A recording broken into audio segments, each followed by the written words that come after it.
이전 줄거리. 법원에 모여있던 사람들은 동료 이반 일리치의 부고를 전해 듣는다. 사람들은 저마다 그의 죽음을 애도하면서도 자신에게 일어날 변화, 즉 승진과 인사이동 따위를 헤아려 본다. 더불어 문상하는 수고로움과 유족들에게 건넬 위로의 말을 고심하며 내심 성가셔한다. 이반 일리치의 인생은 지극히 평범하고 단순했다. 남부럽지 않게 성공하고 번듯한 가정을 이루며 순조롭게 잘 흘러갔다. 단지 집안을 꾸미다가 옆구리를 좀 다쳤을 뿐이다.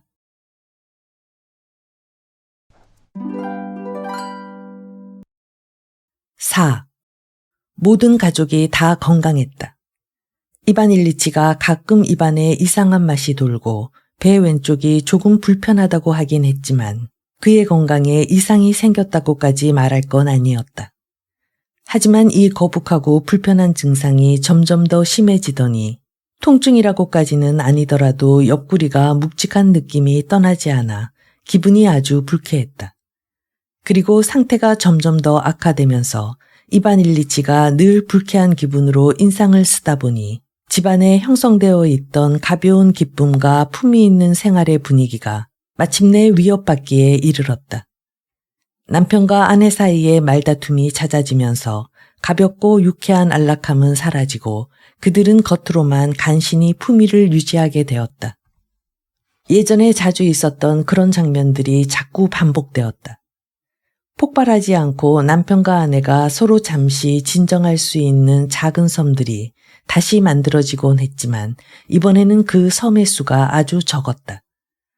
프라스코비아 펴도로브나가 남편의 성격이 견디기 힘든 성격이라고 대놓고 말해도 이제 그건 전혀 근거 없는 말이 아니었다.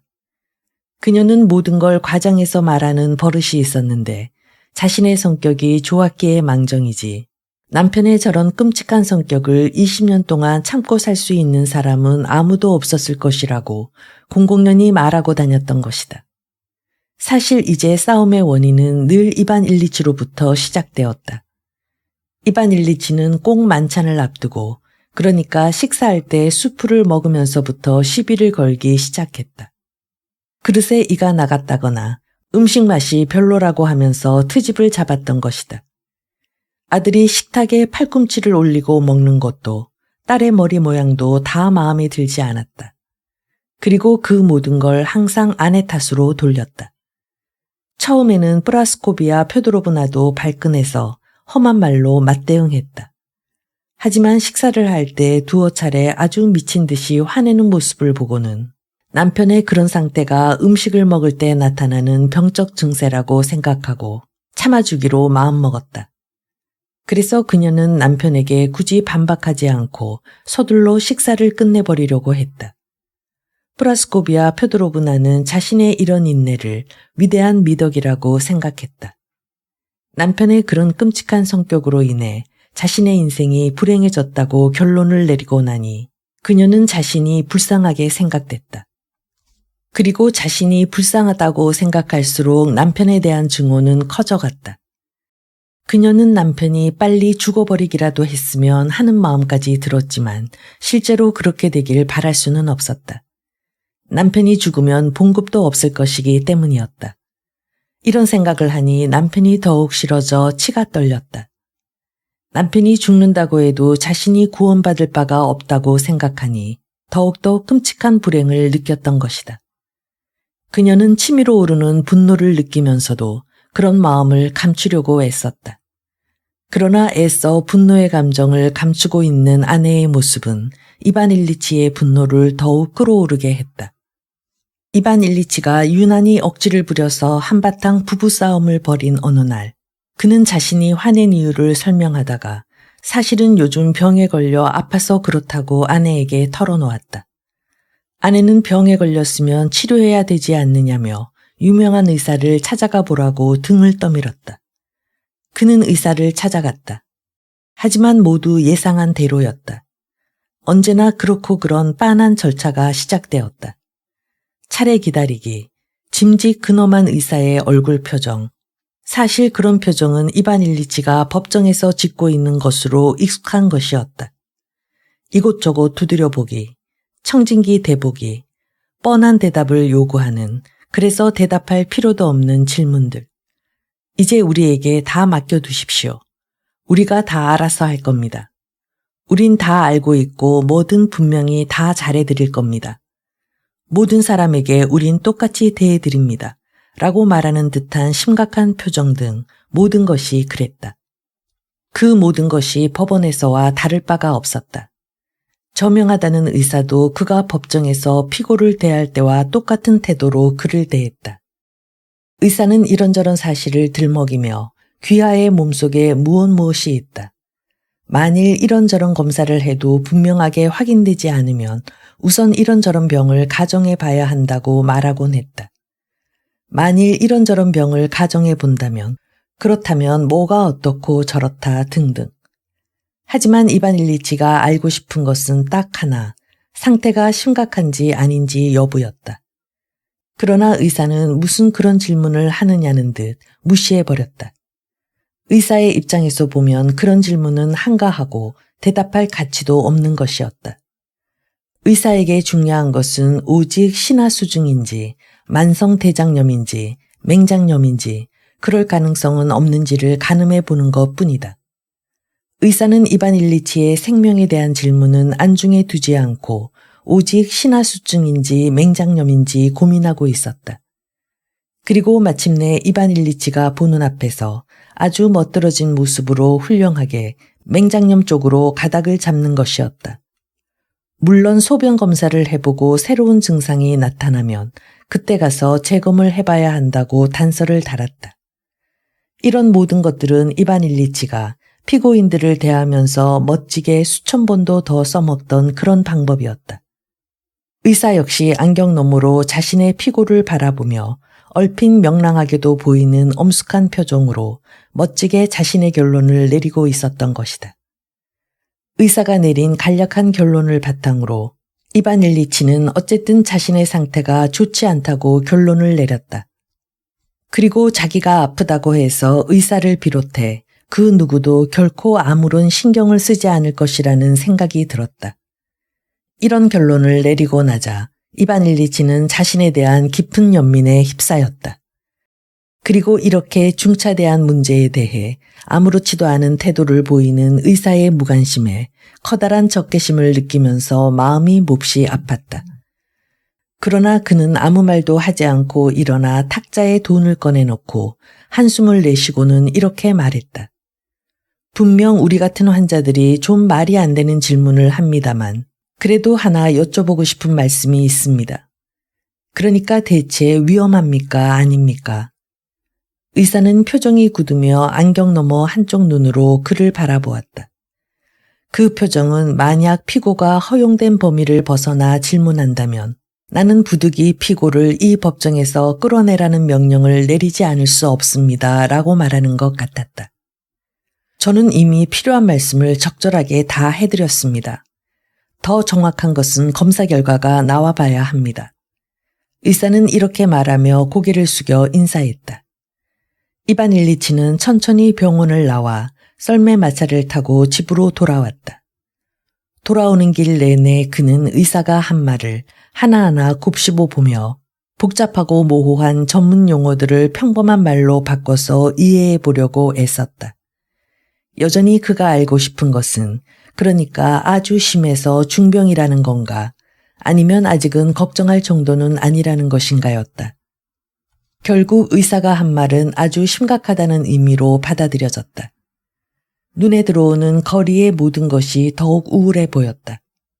마부도 우울하고 집도 우울하고 지나가는 행인들도 우울하고 상점들도 우울했다. 잠시도 쉬지 않고 고통스럽게 찾아오는 정체를 알 수 없는 통증은 잘 알아들을 수 없는 의사의 말과 함께 전과 달리 더욱 심각한 의미로 다가왔다. 이반 일리치는 새삼 무거운 마음으로 통증에 더욱 신경을 쓰게 되었다. 그는 집으로 돌아와 의사를 만나고 온 일을 아내에게 이야기했다. 아내는 귀 기울여 남편의 이야기를 듣고 있었는데 이야기 중간에 모자를 쓴 딸애가 들어왔다. 제 어머니와 함께 외출하려던 참이었던 것이다. 딸은 앉아서 아버지의 지루한 이야기를 마지못해 듣고 있었지만 오래 참지는 못했고 아내도 이야기를 끝까지 다 듣지 않고 이렇게 말했다. 어쨌든 아주 잘 됐네요. 그러니까 이제부터 제발 신경 써서 꼬박꼬박 약을 드세요. 처방전 이리 주세요. 게라심을 약국에 보내야겠어요. 아내는 이렇게 말하고 옷을 갈아입기 위해 자기 방으로 들어갔다. 그는 아내가 방 안에 있는 동안 숨도 제대로 쉬지 못하다가 아내가 방에서 나가자 깊게 한숨을 내쉬었다. 그래, 어쩌면 아직은 정말 괜찮은 건지 모르지. 그는 혼잣말로 중얼거렸다. 그는 약을 복용하면서 의사의 지시사항을 그대로 따르기 시작했다. 그 지시사항은 소변검사 결과에 따라 바뀌었다. 그러나 여기서 소변검사 결과와 그에 따라 나타나야 할 증상 사이에 뭔가 일치하지 않는 다소 혼란스러운 현상이 나타났다. 의사의 말을 토대로 해서는 절대 이해할 수 없는 현상이었지만 어쨌든 의사가 말하는 그런 증상들은 나타나지 않았던 것이다. 의사가 뭔가 잊어버렸거나 아니면 거짓말을 했거나 그것도 아니면 뭔가 숨기고 말하지 않은 것 같았다. 그러나 이바닐리치는 어찌됐든 정확하게 의사의 지시사항을 따랐고 처음 한동안은 그걸로 스스로 위안을 삼을 수 있었다. 의사를 만나고 온 뒤에 위생과 약 복용에 관한 지시사항을 충실히 지키는 한편 자신의 통증과 몸속에서 느껴지는 모든 움직임과 변화를 세심히 관찰하는 것이 이바닐리치의 주요 일과가 되었다. 그리고 이제 사람들의 병과 건강이 이바닐리치의 커다란 관심사가 되었다. 누군가 그 앞에서 병든 사람이나 죽은 사람, 병을 이겨낸 사람, 특히 자신과 비슷한 병을 앓고 있는 사람에 대해 이야기하면 그는 애써 흥분을 감추며 경청했고 꼬치꼬치 캐물으며 자신의 병과 비교해보고 나름대로 도움이 되는 방안을 찾으려고 했다. 통증은 좀처럼 누그러지지 않았지만 이바닐리치는 훨씬 좋아지고 있다고 믿기 위해 애써 스스로 마음을 다스렸다. 마음이 평온할 때는 그는 자기 자신을 기만할 수가 있었다. 그러나 아내와 불쾌한 일이 벌어지거나 직장에서 일이 좀 잘못되거나 카드놀이에서 운이 나쁘기라도 하면 그는 곧바로 자신이 병에 걸렸다는 사실을 온몸으로 느끼곤 했다. 예전 같으면 일이 좀 잘못되더라도 어떻게 해서라도 잘못된 일을 주술러 좋은 방향으로 나아가도록 노력해 결국 카드놀이에서 대승을 거두듯이 다시 성공을 거머쥐곤 했을 것이다. 하지만 지금은 조금이라도 일이 잘 안 풀린다 싶으면 금세 시리에 빠지고 말았다. 그는 이제 겨우 몸이 나아지고 약효도 나타나기 시작했는데 그런데 이런 제기랄 놈의 재수 없는 더러운 일들이 왜 자꾸 생기냐고 하고 자신에게 불평하곤 했다. 그는 자신에게 닥친 불행과 자신에게 불쾌하게 굴며 자신을 파멸로 몰아가는 자들을 향해 증오를 퍼부으면서도 이런 증오심이야말로 자신을 죽이는 것이라는 점을 느꼈지만 어쩔 도리가 없었다. 주변 상황과 사람들에 대한 이런 증오가 자신의 병을 더 악화시킨다는 점, 따라서 불쾌한 일들에 대해서는 눈도 돌리지 말아야 한다는 점을 그는 분명 명확하게 알고 있었을 것이다. 그러나 그는 정반대의 태도를 취했다. 그는 자신에게 안정이 필요하다고 말하면서 안정을 깨뜨리는 모든 것에 대해 신경을 곤두세우고 지켜보다가 아주 사소한 일에도 불같이 화를 내곤 했다. 의학서적들을 찾아 읽고 이 의사 저 의사를 찾아다니는 것도 그의 상태를 더욱 악화시키는 요인이었다. 병세는 아주 점진적으로 서서히 악화되었기 때문에 그는 자신을 쉽게 속일 수 있었다. 매일같이 증상을 비교해 보았지만 어제나 오늘이나 차이가 별로 없었던 것이다. 하지만 의사에게 진찰받을 때면 병세가 급격하게 악화되고 있다는 느낌을 받았다. 그럼에도 불구하고 그는 쉬지 않고 이 의사 저 의사를 찾아다녔다. 이번 달에도 그는 저명하다는 또 다른 의사를 찾아갔다. 이번에 명의는 첫 번째 의사와 거의 똑같은 말을 했지만 문제를 다른 관점에서 보았다. 그것은 이바닐리치의 의욕과 공포를 더 깊게 만들었을 뿐이다. 그의 친구의 친구이자 아주 훌륭하다고 하는 그 의사는 이제까지와는 전혀 다르게 병을 진단하면서 꼭 완치될 수 있다고 장담했다. 하지만 그는 이것저것 질문만 던져대고 이런저런 추정을 늘어놓는 바람에 이반 일리치는 더욱 혼란스럽고 의욕만 더 커져갔다. 동종요법 전문의는 훨씬 다르게 병을 진단하고 약을 처방해 주었는데 이반 일리치는 아무도 모르게 그 약을 일주일가량 복용해 보았다. 하지만 일주일이 지나도 아무런 차도가 보이지 않자 이런 치료 방법뿐만 아니라 이전의 방법들에 대해서까지 믿음을 상실하고 더없이 침울해지고 말았다. 한 번은 잘 알고 지내는 부인이 성화를 이용한 치료법에 대해 이야기해 주었다. 이반 일리치는 자신이 그런 말에 열심히 귀를 기울이고 그 방법의 효능에 대해 고개를 끄덕이고 있음을 깨닫고 경악을 금치 못했다. 내가 이렇게 정신 상태까지 희미해졌단 말인가? 그는 혼자서 이렇게 말했다. 말도 안 돼. 다 헛소리야. 그래, 의심에 빠져서는 안 돼. 한 의사를 정하고 반드시 그 의사가 지시하는 대로 따라야 해. 그래, 난 그렇게 할 거야. 이제 됐어. 더 이상 다른 생각하지 않고 여름까지 한 가지 치료 방법만 엄격하게 지켜나가자. 그럼 뭔가 효과가 나타나겠지. 이제 더 이상 흔들리지 말자. 하지만 그렇게 말하기는 쉽지만 실천은 어려운 법이다.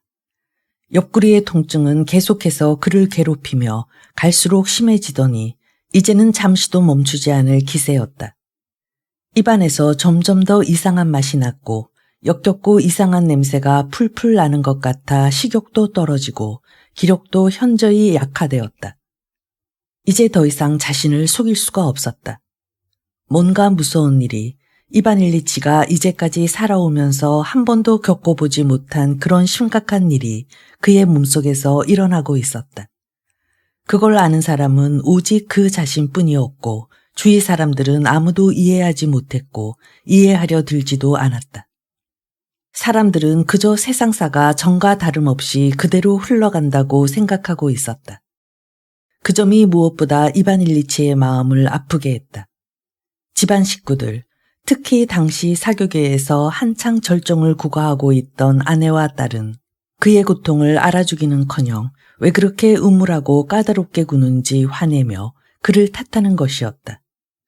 물론 그들은 그런 눈치를 보이지 않으려고 애쓰기는 했지만 그는 자신이 이미 그들에게 불편한 존재가 되어버렸다는 점을 알고 있었다. 아내는 그의 병에 대해 분명한 입장을 정해놓고 그가 무슨 말을 하든 무슨 짓을 하든 개의치 않고 자기 식대로 대처했다. 이를테면 이런 식이었다. 제 말씀은 말이죠. 아내는 아는 사람들에게 이렇게 말하곤 했다.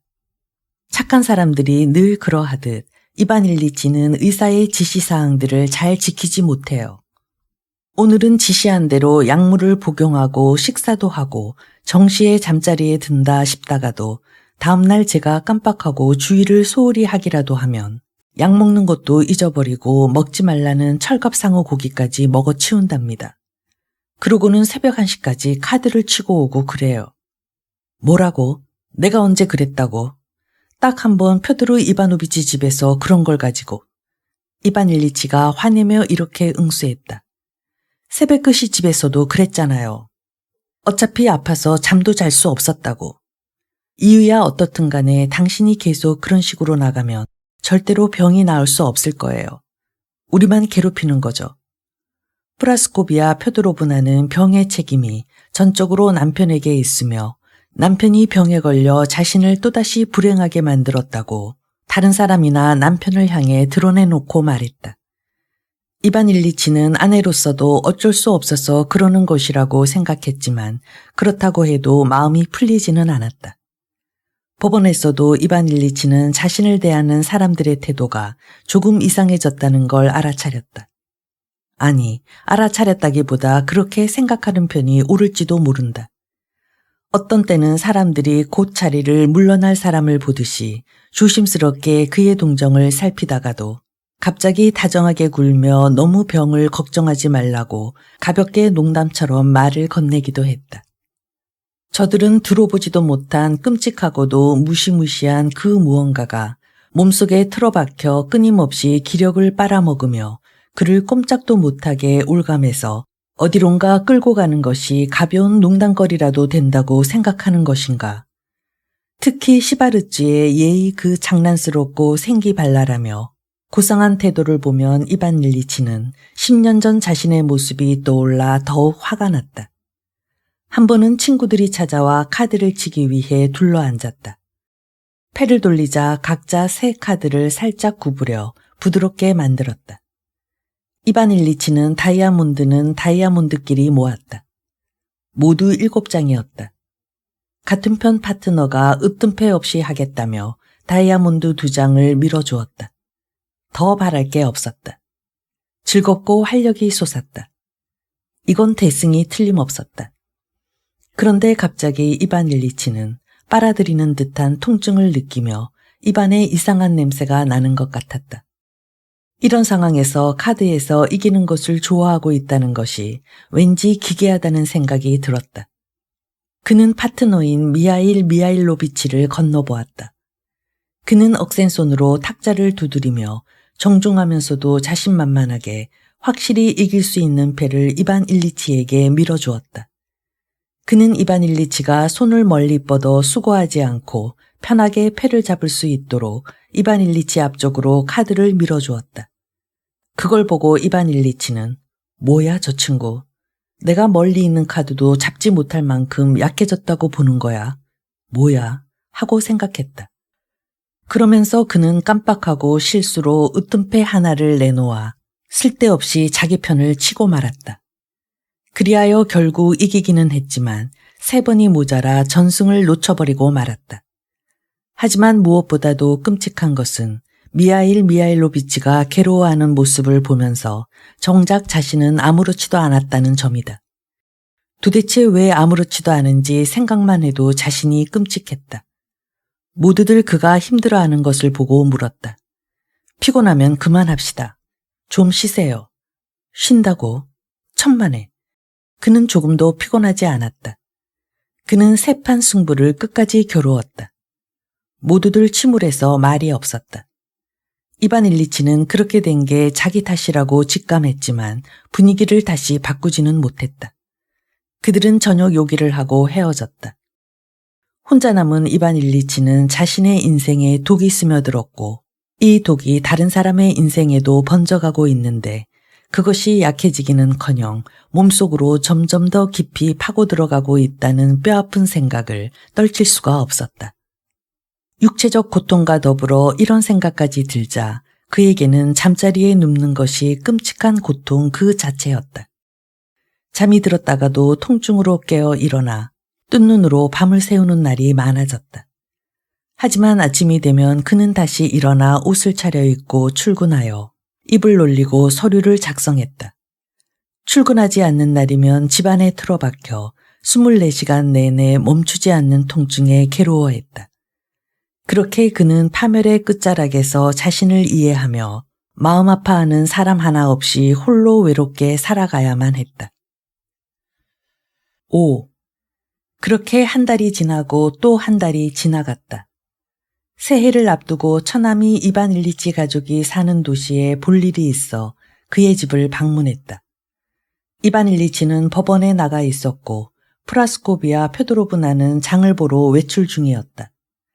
집으로 돌아와 서재에 들어섰을 때 이반 일리치는 건장한 처남이 여행 가방을 풀고 있는 모습을 보았다.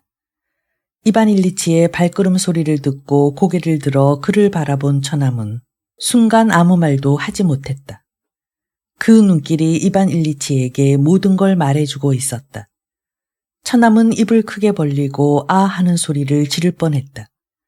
그런 동작이 모든 걸 확실하게 말해주고 있었다. 왜? 내 모습이 많이 변했나?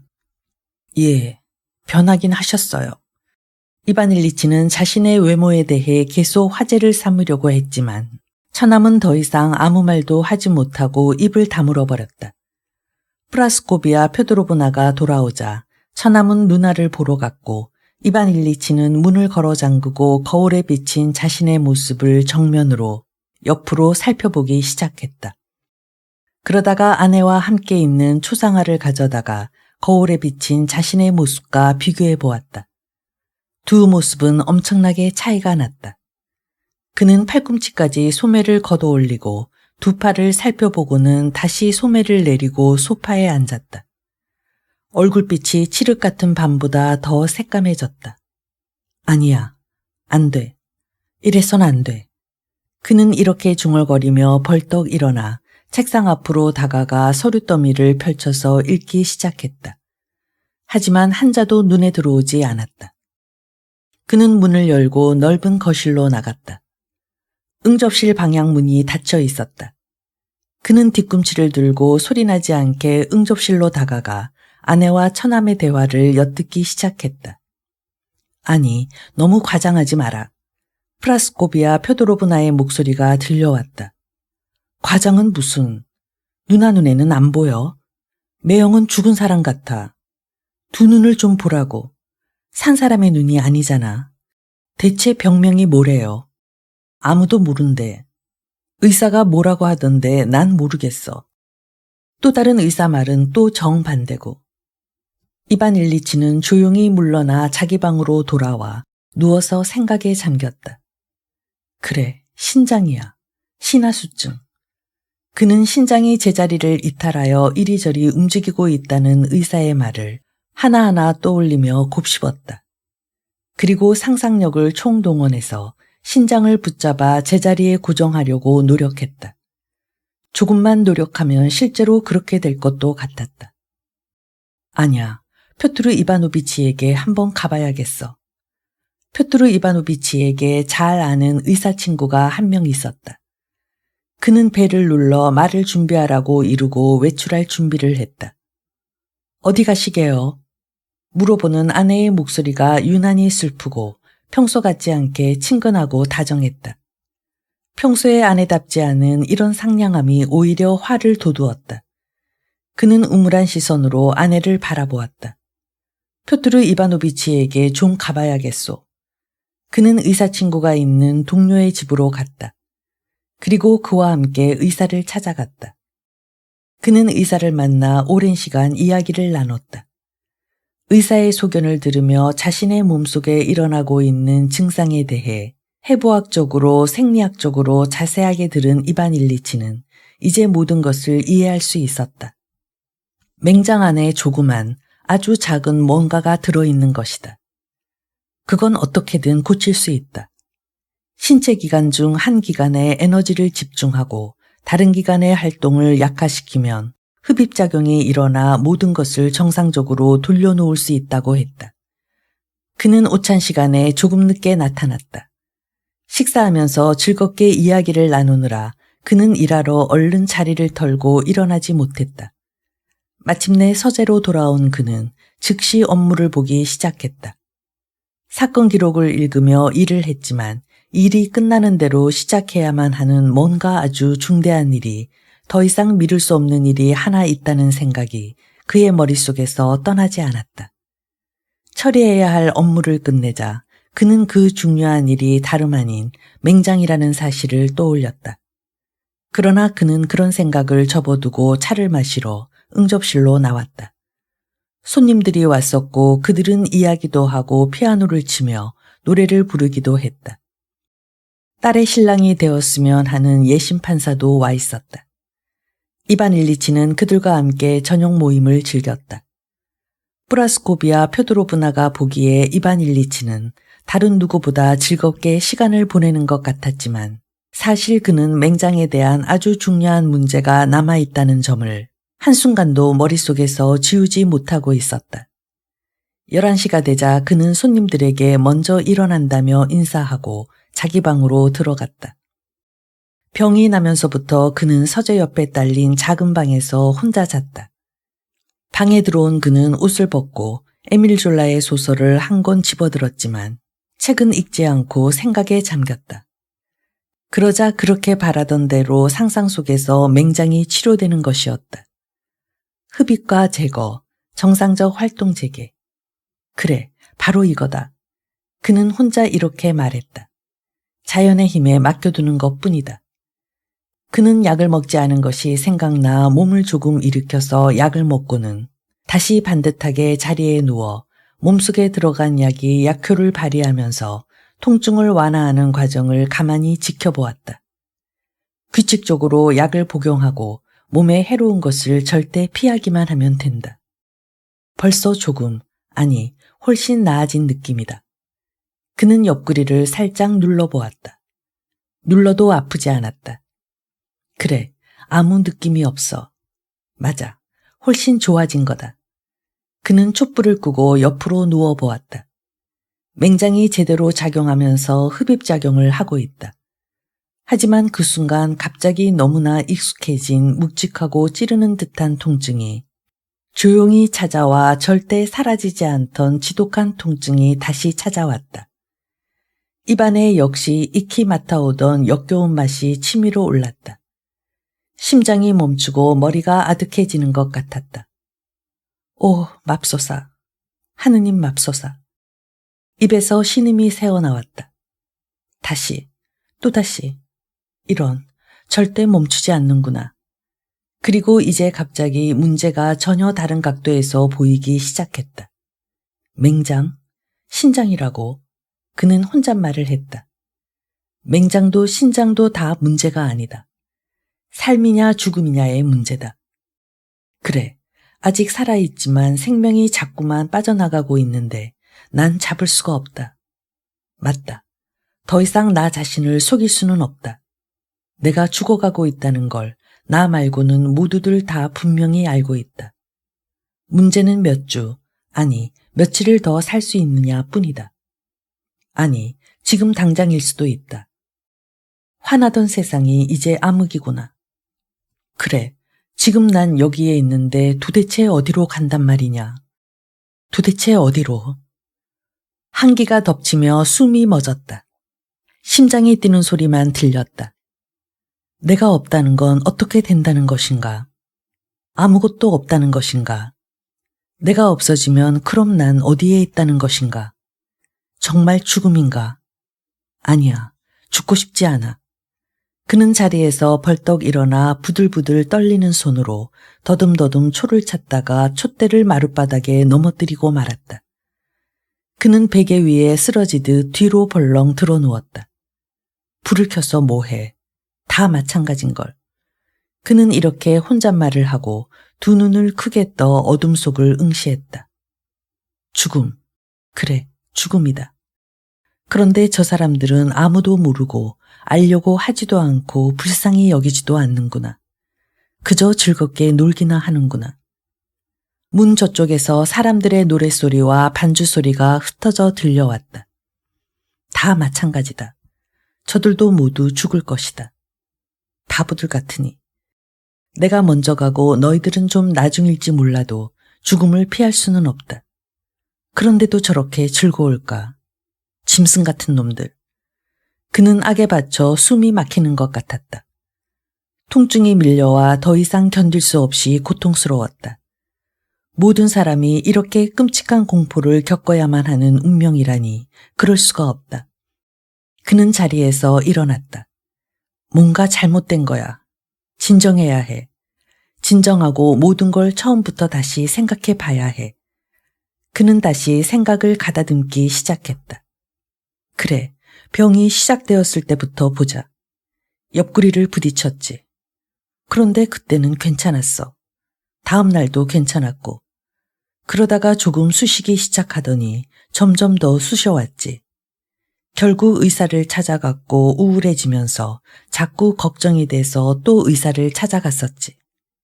그러는 사이에 난 점점 더 깊은 나락으로 빠져들어갔어. 힘은 빠지고 점점 더 깊은 나락으로. 결국 이렇게 쇠약해지고 눈빛도 죽은 사람처럼 되어버렸지. 그리고 이렇게 죽음이 찾아오고 있는데 난 맹장 생각이나 하고 있었다니. 어떻게 하면 장이나 고칠 수 있을까 하고 말이야. 이건 죽음인데. 정말 나는 죽는 것일까? 다시 공포가 엄습했다. 그는 가쁘게 숨을 몰아쉬며 허리를 굽히고 팔꿈치를 침대 옆 탁자에 기대고 성냥을 찾기 시작했다. 그러다 탁자가 방해가 되고 개고 있던 팔꿈치가 아파오자 그는 불같이 화내며 있는 힘껏 팔꿈치에 힘을 주어 탁자를 뒤엎어버렸다. 그리고 그는 절망에 빠져 숨을 헐떡이며 뒤로 자빠지고 말았다. 이제라도 죽을 것만 같았다. 마침 손님들이 돌아가고 있었다. 프라스코비아 표도로브나가 손님들을 배웅하던 중에 쿵 하는 소리를 듣고 방으로 달려왔다. 무슨 일이에요? 아무것도 아니요. 뭘 좀 떨어뜨린 거야. 그녀가 방에서 나가더니 초를 가지고 돌아왔다. 남편은 1000m라도 달려온 사람처럼 힘겹게 숨을 헐떡이며 누워 있었다. 두 눈은 아내를 향한 채 움직이지 않았다. 왜 그래요, 장? 아무것도. 뭐를 떨어뜨려서. 그는 이렇게 말하며 무슨 말을 하던 무슨 상관이야. 어차피 알아듣지도 못할 텐데 하고 생각했다. 아내는 정말 사태를 파악하지 못했다. 그녀는 일어나서 바닥에 넘어진 촛대를 세워 불을 붙여주고 서둘러 방을 나갔다. 손님들을 마저 배웅해야 했기 때문이다. 그녀가 돌아왔을 때 그는 여전히 똑같은 자세로 누워서 천장을 바라보고 있었다. 왜 그래요? 더 안 좋아요? 응. 그녀는 고개를 절레절레 흔들더니 남편 곁에 앉았다. 제 말 들어보세요, 장. 제 생각인데요. 의사 선생님을 집으로 모셔오면 어떨까요? 이 말은 저명한 의사를 불러오면 돈이 많이 들 테지만 아끼지 않겠다는 뜻이었다. 그는 도끼 어린 미소를 지으며 관도라고 말했다. 그녀는 조금 더 앉아 있다가 남편에게 가까이 다가가 이마에 입을 맞췄다. 아내가 그에게 입을 맞출 때 그는 마음속 깊은 곳으로부터 아내를 증오했으며 그녀를 확 밀쳐버리고 싶은 충동이 솟아오르는 것을 간신히 참았다. 잘 자요. 잘 주무시도록 기도할게요. 그래. 6. 이반 일리치는 자신이 죽어간다는 사실을 깨닫고는 절망 속에서 헤어나지 못했다. 자신이 죽어간다는 사실을 마음속 깊은 곳에서는 분명히 인정했지만 여전히 그것을 받아들일 수가 없었다. 아무리 이해하려고 해도 도저히 이해되지 않았던 것이다. 이를테면 논리학에서 배운 3단 논법을 보면 율리우스 카이사르는 인간이다. 인간은 죽는다. 고로 카이사르도 죽는다는 것이다. 이반 일리치는 이제까지 살아오면서 바로 이런 명백한 사실이 카이사르에게만 해당되지 자신에게는 도무지 해당되지 않는다고 생각해왔다. 카이사르는 인간이니까, 일반적인 인간이니까 당연히 그 말은 맞는 말이다. 하지만 이반 일리치 자신은 카이사르도 아니고 일반적인 보통 사람도 아니다. 그는 언제나 자신을 남과 전혀 다른 특별한 존재라고 생각해왔다. 그는 엄마와 아빠, 밑자와 볼로자, 장난감들, 마부와 유모와 까쟁까, 어린 시절과 소년 시절과 청년 시절의 온갖 환희와 슬픔, 감동을 간직하고 있는 특별한 존재가 아니던가. 카이사르가 어떻게 어머니의 손에 나처럼 입 맞출 수 있을 것이며 카이사르가 어떻게 어머니의 사각거리는 비단 옷자락을 나처럼 느낄 수 있단 말인가. 어떻게 카이사르가 나처럼 법률학교에서 고기만두 때문에 한바탕 소란을 피울 수 있단 말인가. 카이사르가 나처럼 사랑에 빠질 수 없지 않은가. 도대체 카이사르가 나처럼 재판을 진행하고 그럴 수 있단 말인가. 분명 카이사르는 인간이었고 따라서 죽음을 피할 수 없었다. 하지만 이렇게 나만의 감정과 생각을 가진 이반 일리치, 나에게는 전혀 다른 문제다. 내가 죽을 수 있다는 건 도저히 있을 수 없는 일이다. 그건 너무도 끔찍한 일이다.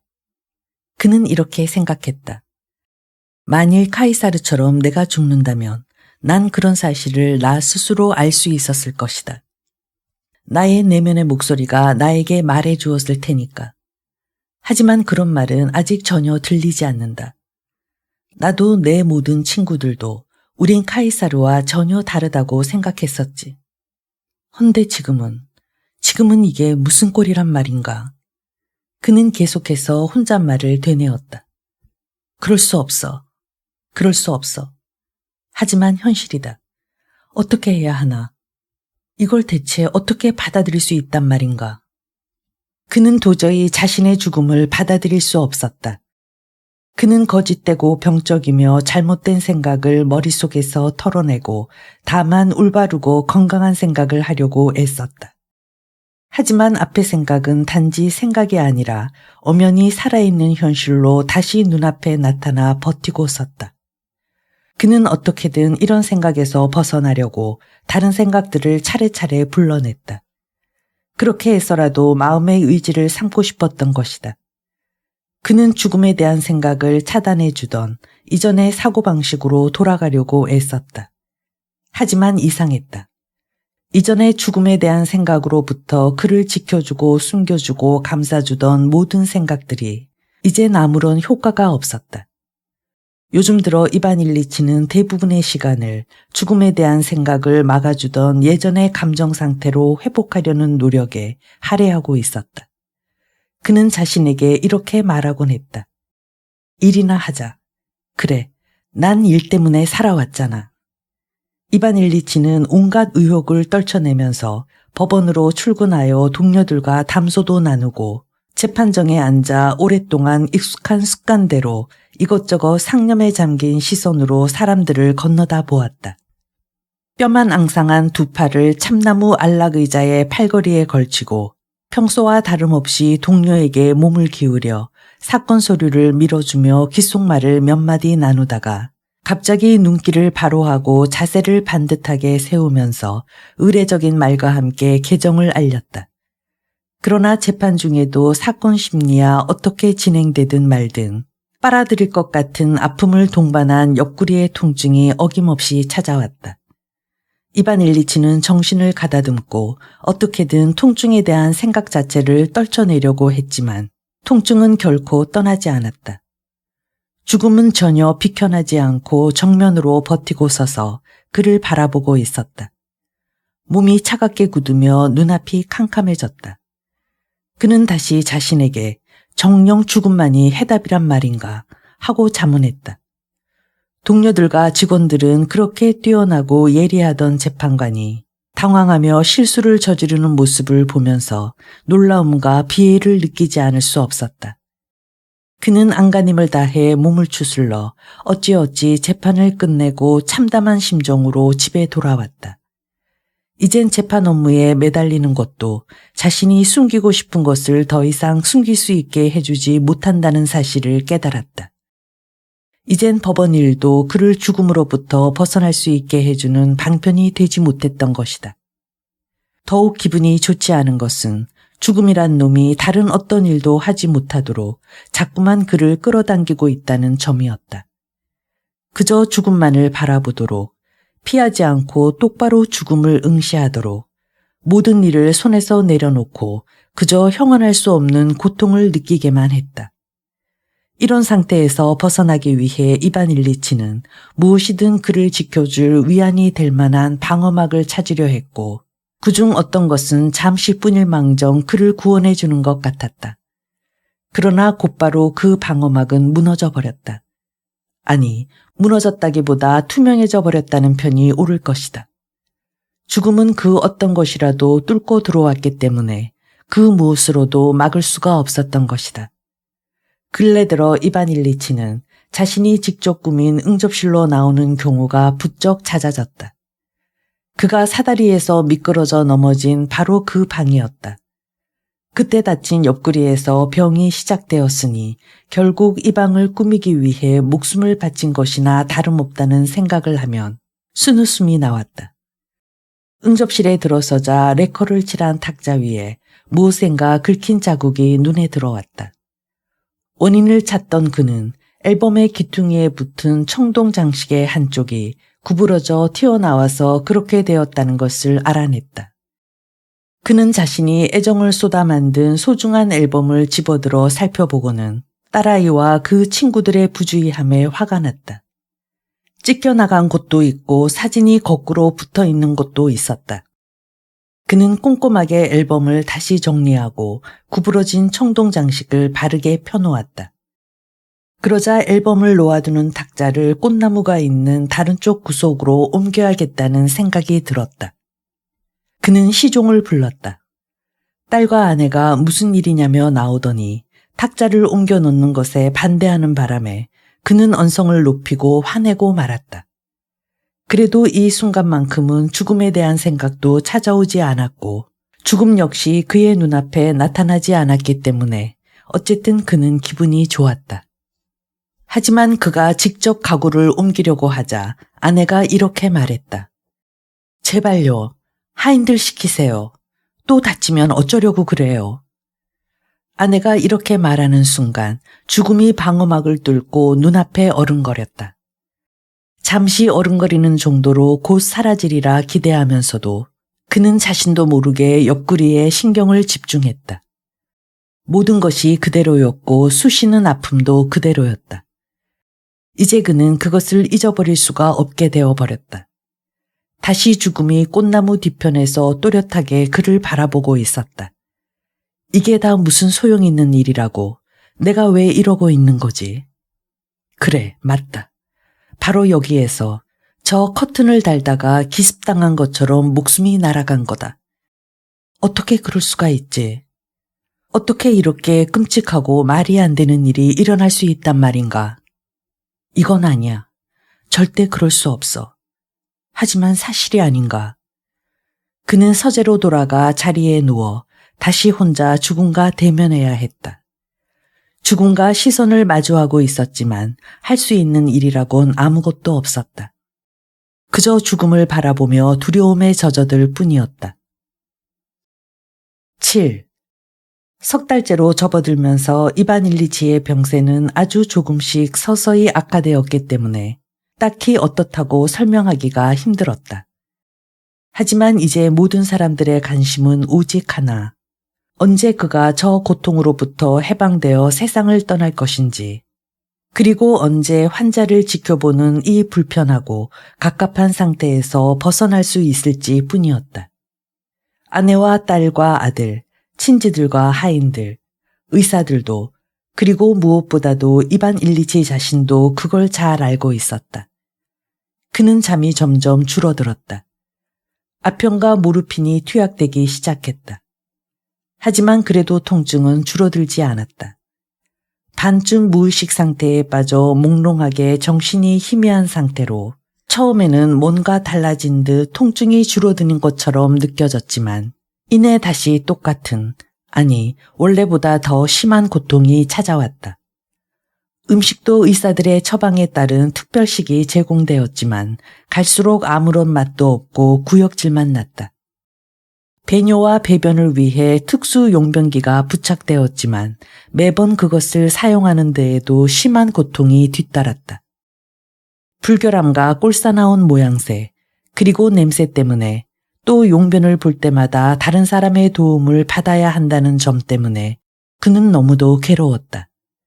하지만 이런 불쾌하고 견디기 힘든 가운데에서도 위안거리가 있었다. 배설물을 치우기 위해 게라심이 늘 찾아왔던 것이다. 부엌일을 돕던 농부 출신의 게라심은 도시물을 먹어서 깨끗하고 건강하며 살이 통통하게 오른 젊은이였다. 그는 언제나 밝고 명랑했다. 늘 깨끗하게 러시아식으로 차려입고 이런 거북한 일을 하는 게라심을 보고 있기가 처음에는 몹시 당혹스러웠다. 한 번은 용변기에서 이를 보고 몸을 일으켰지만 바지를 올릴 힘이 없었던 이반 일리치는 푹신한 안락 의자에 그대로 주저앉고 말았다. 그는 힘줄만 두드러지게 드러나 있는 벌거벗은 무력한 허벅지를 두려움에 가득한 얼굴로 바라보았다. 그때 두툼한 장화에서 기분 좋은 타르 냄새를 풍기며 신선한 겨울 공기와 함께 가볍고 힘찬 걸음으로 게라심이 들어왔다. 게라심은 굵은 삼배로 만든 깨끗한 앞치마를 두르고 깨끗한 면 셔츠를 입고 있었는데 걷어올린 소매 아래로 건장한 젊은이의 팔뚝이 드러나 있었다. 그는 이반 일리치 쪽으로 시선을 돌리지도 않고 곧장 용변기 쪽으로 걸어갔다. 자신의 얼굴에 생명의 기쁨이 드러나 혹시라도 환자가 모욕감을 느끼지 않도록 지극히 삼가고 있는 게 분명했다. 게라심, 이반 일리치가 힘없이 그를 불렀다. 게라심은 순간 움찔했다. 혹시라도 자기가 뭘 잘못한 것이라도 있나 걱정하는 모습이었다. 게라심은 재빠르게 환자에게 몸을 돌렸다. 이제 갓 수염이 나기 시작한 선량하고 순진하며 신선한 젊은이의 얼굴이었다. 예, 나리. 이런 일 하기가 좀 그렇지. 응? 미안하군. 나도 어쩔 수가 없구나. 별 말씀을 다 하십니다요. 게라심은 두 눈을 환하게 빛내며 건강하고 하얀 이를 씩 드러냈다. 전혀 어렵지 않습니다. 편찮으시잖아요. 그는 힘찬 두 팔을 재빠르게 놀리며 능숙하게 일을 처리하고 가벼운 걸음으로 방을 나갔다. 그리고 5분쯤 지나 역시 가벼운 걸음으로 돌아왔다. 이반 일리치는 안락 의자에 그대로 앉아 있었다. 게라심이 깨끗하게 씻은 용병기를 내려놓는 것을 보고 이반 일리치가 불렀다. 여기, 이리 와서 날 좀 도와주게. 게라심이 다가왔다. 날 좀 일으켜주게. 혼자서는 힘들어. 드미띠리를 보내버려서 말이야. 게라심은 걸을 때 가뿐하게 몸을 놀리는 것과 마찬가지로 튼튼한 두 팔로 가뿐하고 편안하게 주인을 안아 일으키고 한쪽 손으로 바지를 끌어올린 뒤 다시 자리에 앉히려고 했다. 하지만 이반 일리치는 큰 소파로 옮겨달라고 부탁했다. 게라심은 전혀 힘을 들이지도 않고 너무 힘을 주어 꽉 붙잡지도 않고 거의 앉다시피 하여 그를 소파로 데려가 앉혔다. 고맙네. 자네는 일을 참 잘하는군. 잘해. 뭐든지. 게라심은 다시 한번 미소를 지어 보이고 자리를 떠나려고 했다. 그러나 이반 일리치는 게라심과 함께 있는 것이 좋은 나머지 그를 보내려 하지 않았다. 저 말이야, 이 의자를 내 쪽으로 좀 밀어줘. 아니, 여기 발밑에 좀 받쳐주게. 다리를 올리면 좀 편안하거든. 게라심이 가뿐하게 의자를 가져와 소리도 나지 않게 단번에 마루에 내려놓더니 이반 일리치의 두 다리를 올려놓았다. 이반 일리치는 게라심이 자신의 다리를 높게 쳐두는 순간 아주 편안해지는 느낌이 들었다. 다리를 높이 두니까 훨씬 낫구먼. 이반 일리치가 이렇게 말했다. 저쪽에 있는 쿠션도 좀 가져다 주게. 게라심은 시키는 대로 했다. 그는 이반 일리치의 다리를 들고 그 밑에 쿠션을 받쳐주었다. 이반 일리치는 게라심이 자기 다리를 잡고 있을 때 아주 편한 느낌이었다. 그리고 그가 다리를 내려놓으면 상태가 더 안 좋아지는 것 같았다. 게라심, 이반 일리치가 불렀다. 지금 바쁜가? 전혀 그렇지 않습니다요. 게라심이 주인을 대하는 어투는 도시 사람들에게서 배운 것이었다. 아직 할 일이 남아있어. 제가 할 일이 뭐가 있겠습니까? 다 해놓았습니다. 내일 쓸 장작만 더 패면 됩니다. 그럼 자네가 내 다리를 좀 높이 들고 있어주면 좋겠는데. 할 수 있겠나? 그럼요. 물론입니다. 게라심이 그의 다리를 더 높이 들어주자 이반 일리치는 이런 자세라면 통증이 전혀 느껴지지 않겠다고 생각했다. 그럼 장작은 어떡하지? 걱정 마십시오, 나리. 다 할 수 있습니다. 이반 일리치는 게라심에게 앉아서 들고 있으라고 하고 잠시 그와 이야기를 나눴다. 참으로 이상한 일이었다. 게라심이 그의 다리를 들고 있는 동안은 몸이 훨씬 좋아지는 느낌이었다.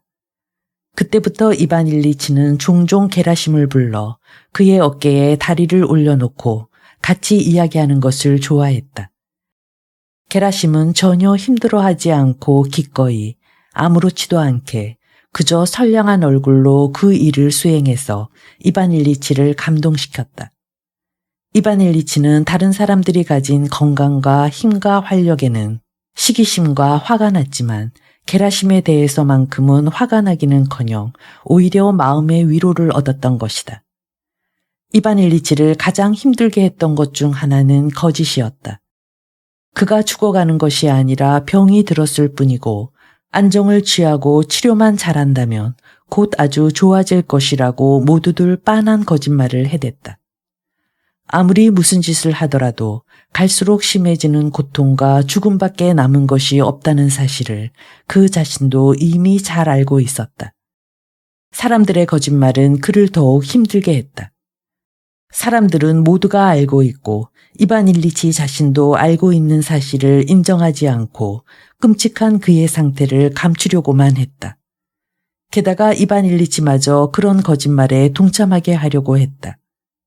거짓말, 죽기 직전까지도 멈추지 않을 이런 거짓말, 이 무섭고 장엄한 죽음의 의식을 인사차 들렀다든지 커튼이 어떻다든지 오찬자리에 철갑상어 요리가 어떻다는 따위에 일상의 사소한 것들과 같은 수준으로 격하하는 이런 거짓말.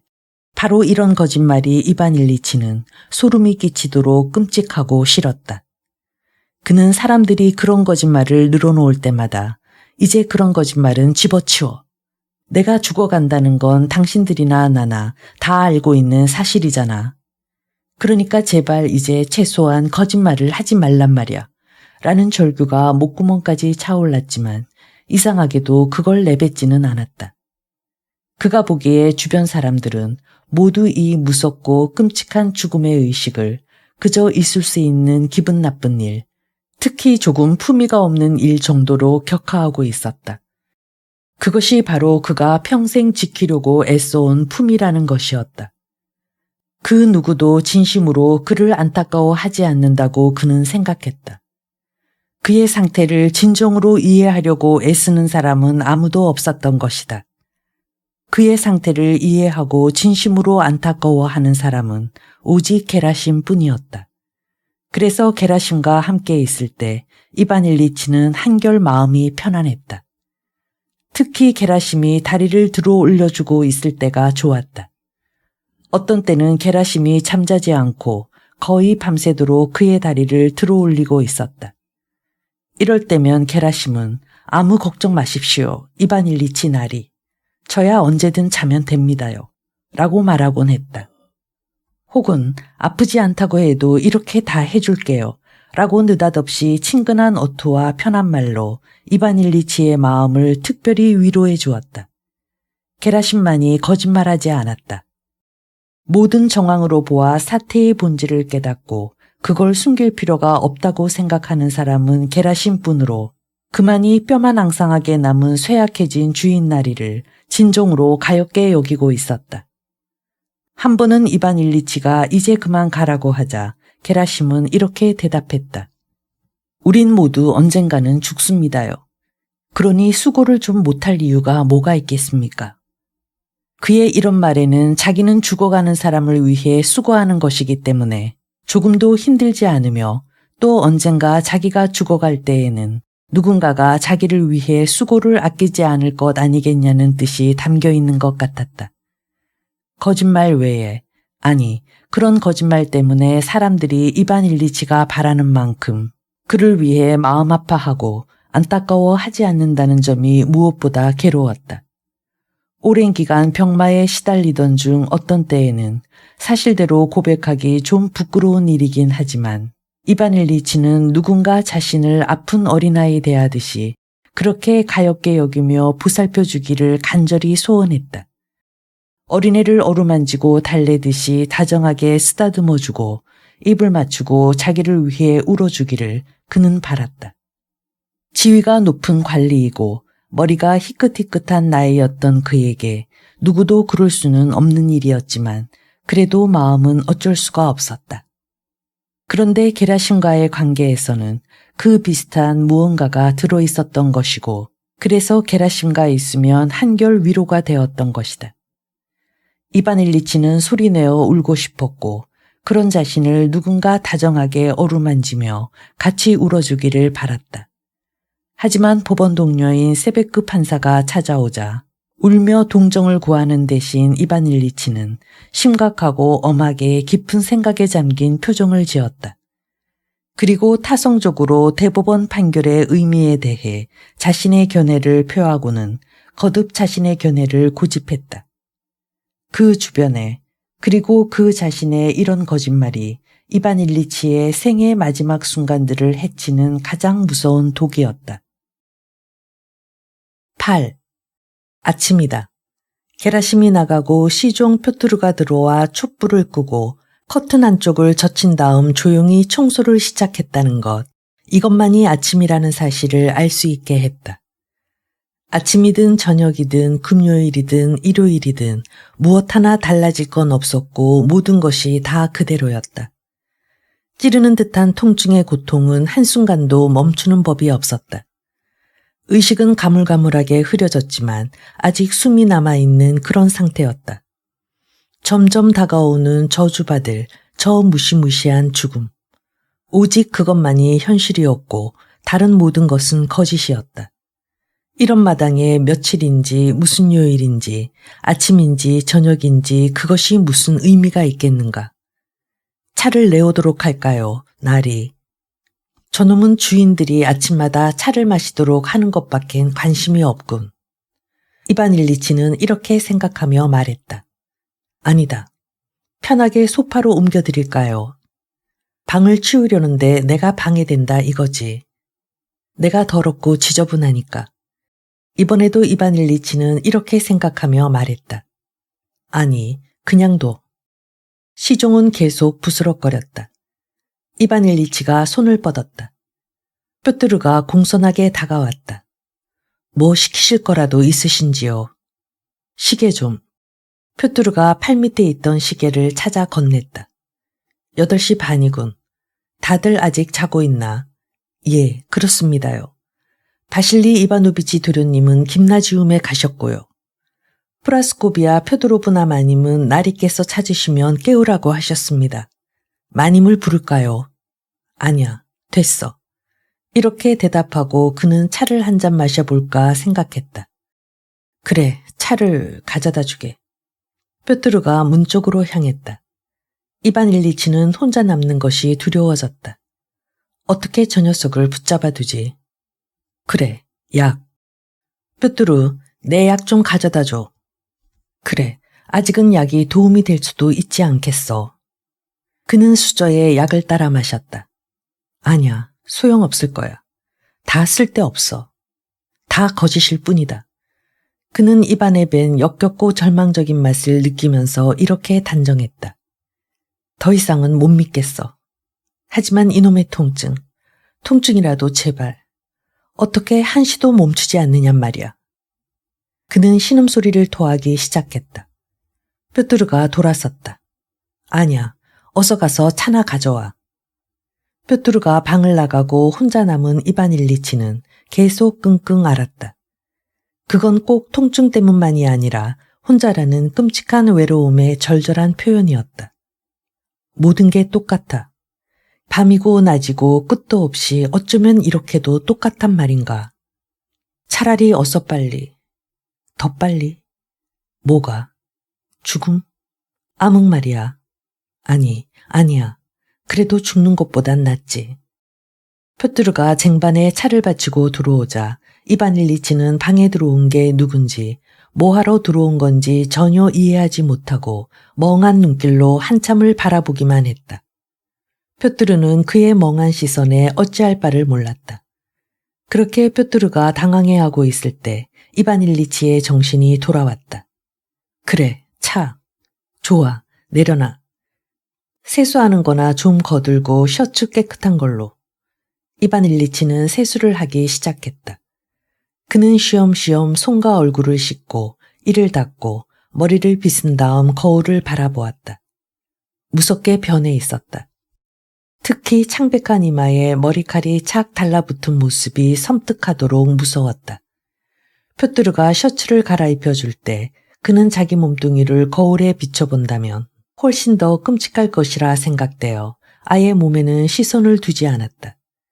드디어 몸단장이 끝났다. 그는 가운을 걸치고 담요로 몸을 감싸고는 차를 마시러 안락 의자에 앉았다. 한순간 아주 상쾌한 느낌이 들었지만 차를 한 모금 입에 대자마자 다시 입안에 역겨운 맛이 감돌고 통증이 찾아왔다. 그는 억지로 차를 다 마시고는 다리를 쭉 뻗고 누웠다. 자리에 누운 뒤 그는 뾰뚜루를 내보냈다. 늘 모든 게 이런 식이었다.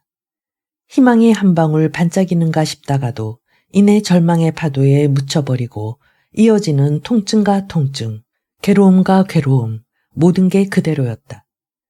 혼자 있으면 견딜 수 없이 끔찍하게 외롭고 누군가를 부르자니 다른 사람이 곁에 있으면 상태가 더욱 악화된다는 것을 그는 이미 잘 알고 있었다.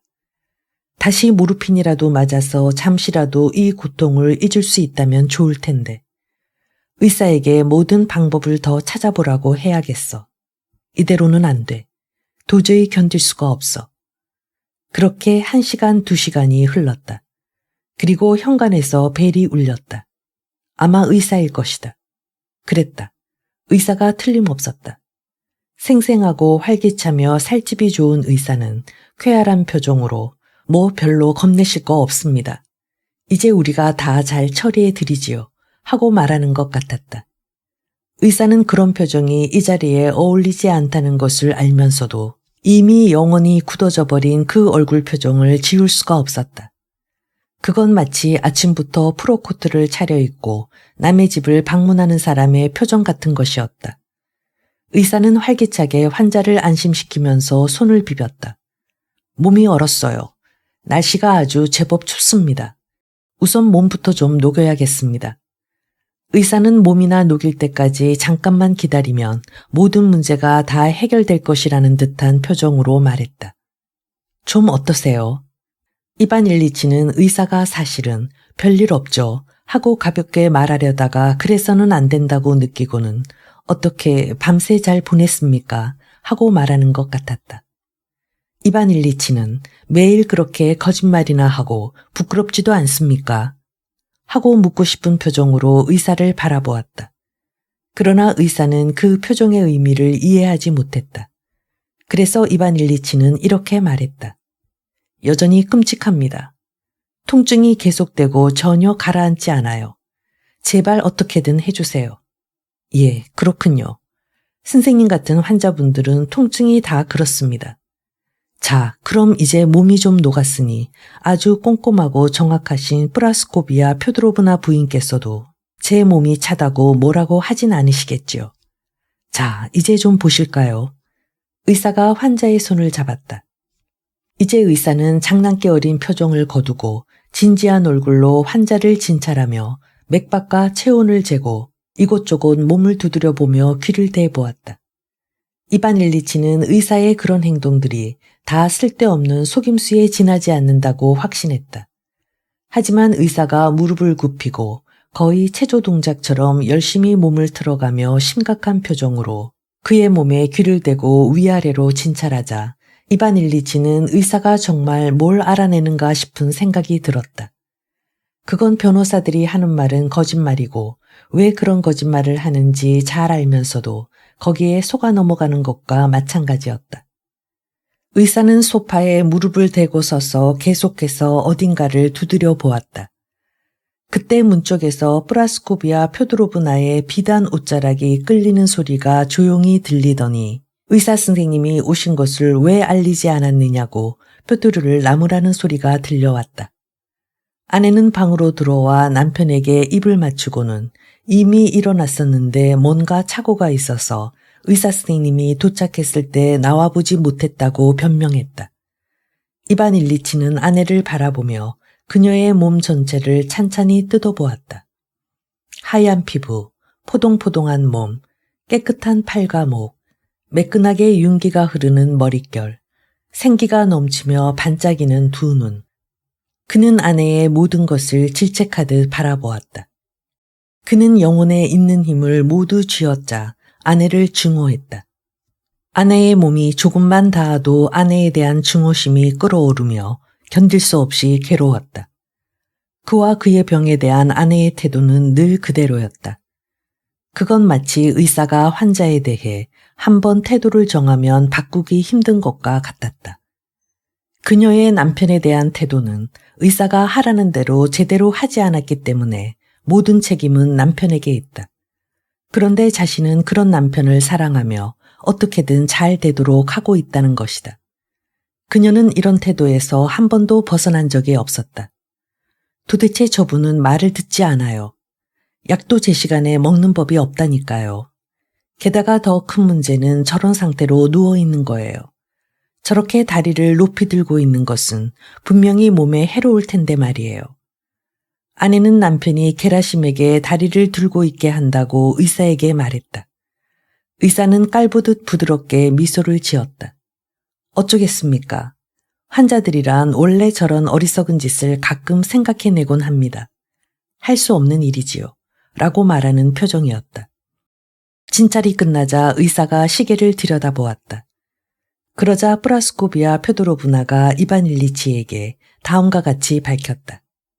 즉 이젠 그가 원하지 않더라도 오늘은 아주 고명한 의사 선생님을 집으로 불러와서 여기 계시는 미하일 다닐로비치 선생님과 함께 공동으로 진찰하고 의견을 나누도록 하겠다는 것이다.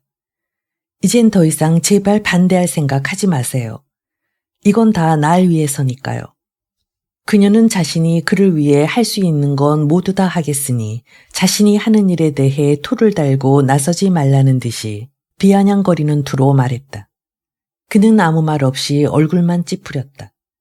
그는 자신을 둘러싼 이 거짓말이 너무나 뒤엉켜 있어서 이젠 어떻게 해도 풀어헤칠 수가 없다고 느꼈다. 그녀가 남편을 위해서 한다는 일은 모두 그녀 자신을 위한 것이었다. 그런데 그녀는 이제 이런 일을 정말 자기 자신을 위한 것이라고 말하는 것이다. 그런 말은 이제까지와는 거꾸로 생각해야만 이해할 수 있는 도저히 믿을 수 없는 말이었다. 실제로 오전 11시 반에 고명하다는 의사가 왔다. 또다시 몸을 두드려보고 들어보는 진찰이 시작되었고 그가 보는 앞에서 그리고 다른 방으로 옮겨가서는 신장이니 맹장이니 하는 심각한 대화가 오갔다. 의사들은 사뭇 진지한 표정으로 질문과 대답을 주고받았다. 또다시 환자가 직면한 단 하나 오직 중요한 문제, 즉 죽느냐 사느냐 하는 실제적인 문제는 제쳐두고 신장과 맹장에 대한 문제가 부각되고 있었다.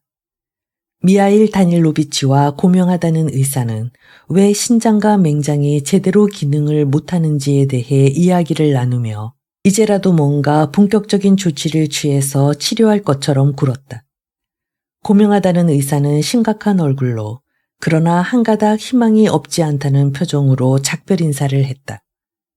이반 일리치는 공포와 희망이 교차하는 눈길로 잠깐 눈을 빛내며 치료될 가능성이 조금이라도 있느냐고 기어들어가는 목소리로 물었다.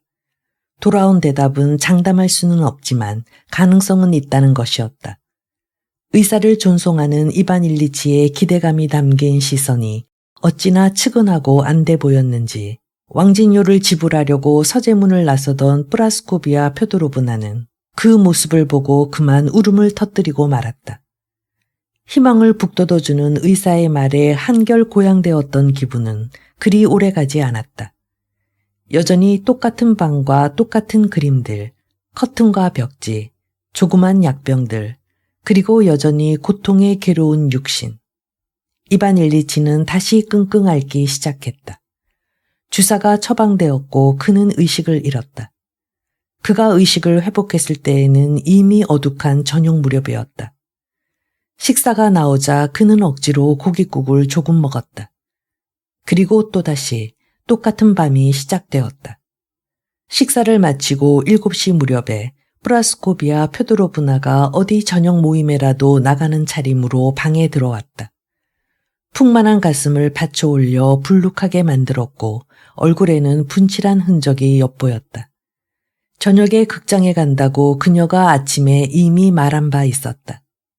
프랑스의 유명한 영국 배우의 방문 공연이 있었는데 아이들을 데리고 가서 보라고 이반 일리치 자신이 고집해서 특별석을 예약해둔 상태였다. 그런데 그 사실을 잊어버리고 있던 그는 아내의 차림새에 잠시 기분이 상했다. 하지만 특별석을 구해서 다 같이 가서 구경해라. 아이들의 예술 감각을 키우기 위해서 필요한 일이다라고 고집한 것이 바로 자기 자신이었던 것을 기억해내고는 화난 기분을 내색하지 않았다. 프라스코비아 펴도로브나는 아주 기분이 좋은, 하지만 조금은 미안한 표정이었다. 그녀는 남편 곁에 앉아 좀 어떠냐고 물었다. 정말 걱정되어 물어보는 것이 아니라 그냥 던진 질문이라는 걸 그는 잘 알았다. 그녀 역시 그의 대답을 기다릴 것도 없이 하고 싶은 말을 꺼냈다.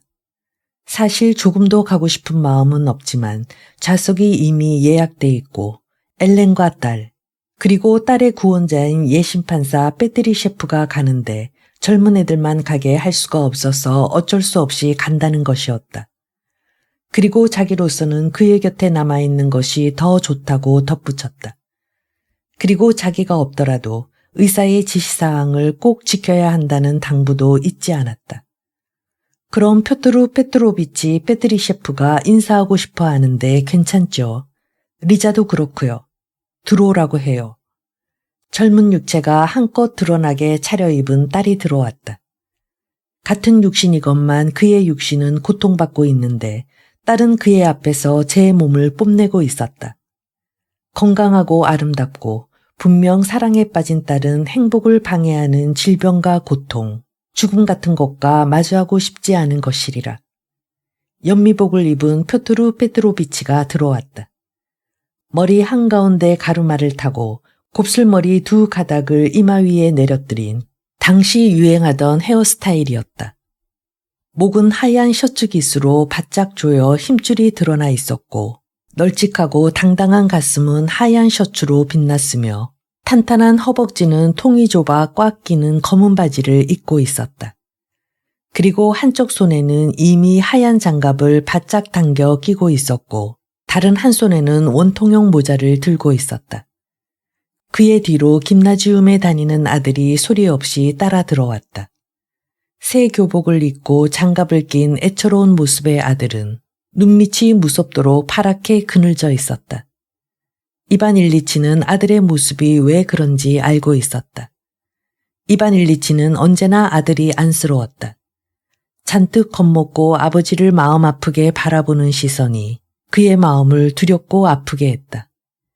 게라심 외에 자신을 이해하고 진심으로 동정하는 사람은 아들 바샤뿐이라는 생각이 들었다. 모두 자리에 앉더니 또다시 몸은 좀 어떠냐고 물었다. 그리고 잠시 침묵이 흘렀다. 리자는 어머니에게 오페라 망원경을 챙겼는지 물었다. 그리고 누가 그걸 어디로 치웠느냐고 모녀 사이에 가벼운 논쟁이 벌어졌다. 유쾌하지 않은 모습이었다. 표도르 페트로비치는 이반 일리치에게 사라 베르나르를 본 적이 있느냐고 물었다. 이반 일리치는 처음에 무얼 물어보는 것인지 이해하지 못하다가 잠시 후 대답했다. 아니, 자넨 보았나? 예, 아드리아나 루쿠브레르를 공연할 때 봤습니다. 프라스코비아 표도로브나는 그 공연에서 사라 베르나르의 연기가 특히 좋았다고 거들었다. 딸은 엄마의 의견에 동의하지 않았다. 그녀의 연기가 얼마나 멋진지, 얼마나 실감나는지 따위에 대한 이야기가 이어졌다. 하지만 그것은 언제나 똑같은 그저 그런 이야기였다. 이야기를 나누다가 표트루 페트로비치는 이반 일리치의 안색을 살피더니 입을 다물었다. 뒤따라 다들 그를 바라보고는 입을 다물었다. 이반 일리치는 두 눈을 번뜩이며 정면을 응시하고 있었는데 뭔가 못마땅해서 몹시 화난 것이 분명했다. 어떻게든 이 상황을 수습해야 했지만 도무지 어떻게 할 수가 없었다. 우선 이 어색한 침묵으로부터 벗어나야 했다. 하지만 아무도 감히 나서지 못했다. 겉으로 품위를 지키려는 거짓된 분위기가 깨져서 있는 그대로 모든 것이 명명백백하게 눈앞에 드러나는 것이 모두에게 너무 두려웠던 것이다. 리자가 먼저 용기를 내 침묵을 깼다. 모두가 자신의 감정을 감추고 싶었는데 그녀가 먼저 입을 열어 출구를 찾은 것이다. 그런데 이제 출발해야 해요. 시간이 됐어요. 리자가 아버지에게서 선물 받은 시계를 보며 이렇게 말하고는 표도르 페트로비치와 자기들만 아는 뭔가 의미심장한 눈길을 보일 듯 말 듯 주고받더니 옷자락을 부스럭거리며 일어났다. 뒤따라 모두들 자리에서 일어나 인사한 뒤 방을 나갔다. 모두들 떠나자 이반 일리치는 훨씬 편안해진 느낌이었다. 거짓말들이 사라졌기 때문이다. 하지만 그들과 함께 거짓말은 사라졌지만 통증은 그대로 남아 있었다. 여전히 계속되는 통증과 여전히 계속되는 공포. 그 모든 것은 더 힘들어질 것도 더 가벼워질 것도 없었다. 사태는 더욱 악화되었다. 1분, 또 1분이 지나고 1시간, 또 1시간이 지나도 모든 게 그대로이고 모든 게 끝이 없었다. 피할 수 없는 종말이 점점 무섭게 다가오는 것 같았다. 그래, 게라심을 불러오게. 그는 어떻게 해드려야 할지 묻는 표트르에게 이렇게 일렀다. 9. 아내는 밤늦게 돌아왔다. 발끝으로 살금살금 들어왔지만 그는 아내가 들어오는 소리를 들었다. 하지만 그는 눈을 떴다가 얼른 다시 감았다. 그녀는 게라심을 내보내고 자신이 직접 곁을 지키려고 했다. 그는 그 소리를 듣자 눈을 뜨고 말했다. 아니, 당신은 가도 돼요. 많이 아파요. 그대로야. 아편이라도 좀 드실래요? 그는 고개를 끄덕이고 아편을 조금 마셨다. 그리고 아내는 방을 나갔다. 새벽 3시경까지 그는 혼미한 상태로 고통에 빠져 있었다. 그는 누군가 고통스러워하는 그를 어딘가 좁고 컴컴하고 깊숙한 자루 속에 집어넣으려고 자꾸만 밀어대는데 들어가지 못하고 있는 것처럼 느껴졌다. 그런 상태는 아주 끔찍하고 고통스럽게 계속되고 있었다. 그는 두려우면서도 어서 그 자루 속 나락으로 뚝 떨어져 버렸으면 하고 바라다가 다시 몸부림치며 저항하고 그러다가 또 가만히 그 상태에 몸을 맡겨놓기도 했다. 그러다가 갑자기 쿵 하고 굴러떨어졌고 그 순간 그는 정신이 들었다. 게라심은 여전히 침대 아래쪽 발치에 앉아 참을성 있는 모습으로 조용히 졸고 있었다. 그는 긴 양말을 신은 앙상한 두 다리를 게라심의 어깨 위에 여전히 그대로 올려놓고 있었다. 갓을 씌운 촛불도 멈추지 않는 고통스러운 통증도 다 그대로였다. 그만 가보게, 게라심. 그가 나지막이 말했다. 괜찮습니다. 더 있겠습니다요. 아니야, 그만 가봐. 그는 다리를 내려놓고 팔을 베고 옆으로 누웠다. 자신이 너무나 불쌍했다. 그는 게라심이 옆방으로 물러나기를 기다렸다가 더 이상 참지 못하고 어린애처럼 엉엉 울기 시작했다. 한없는 무력감과 끔찍한 고독이, 사람들과 하느님의 냉혹함이, 그리고 하느님의 부재가 너무나 원망스러웠다. 도대체 왜 제게 이런 고통을 주시나요? 왜 저를 이렇게까지 고통스럽게 만드는 겁니까? 도대체 왜 절 이렇게까지 괴롭힌단 말입니까? 그는 대답을 기다리지 않고 울었다. 대답은 없을 것이고 있을 수도 없다는 것에 더욱 눈물이 났다. 다시 통증이 몰려왔지만 그는 몸을 뒤척이지도 누구를 부르지도 않았다. 그는 스스로에게 말했다. 그래, 또 온단 말이지. 올 테면 오라고 해. 그런데 왜? 도대체 왜? 내가 뭘 잘못했다고 이러시는 겁니까? 그러다가 그는 조용해졌다. 울음도 그치고 죽은 듯이 숨도 멈춘 채 정신을 집중했다.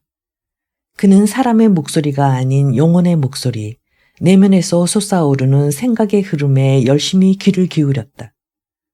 내게 필요한 것이 무엇이냐? 그가 들은 최초의 분명한 개념은 이런 말로 표현될 수 있는 것이었다. 내게 필요한 것이 무엇이냐? 내게 필요한 것이 무엇이냐고. 그는 그 말을 반복해서 되뇌었다. 무엇이 필요하냐고. 더 이상 고통받지 않는 것. 그리고 사는 것. 그는 이렇게 대답했다. 그는 고통조차도 느껴지지 않을 정도로 다시 온 정신을 집중하여 귀를 기울였다. 사는 거라고. 어떻게 사는 거 말이냐. 영혼의 목소리가 물었다. 전에 살던 것처럼 그렇게 사는 것이지. 기쁘고 즐겁게. 전에 어떻게 살았었는데 그렇게 기쁘고 즐거웠나? 영혼의 목소리가 다시 물었다. 나는 기억 속에서 이전에 즐거웠던 삶의 순간들을 하나씩 떠올려 보기 시작했다. 하지만 이상하게도 예전에 좋았던 그 모든 순간들이 이제는 전혀 다르게 느껴졌다. 아주 어렸을 때의 추억을 빼고는 모든 것이 다 그랬다.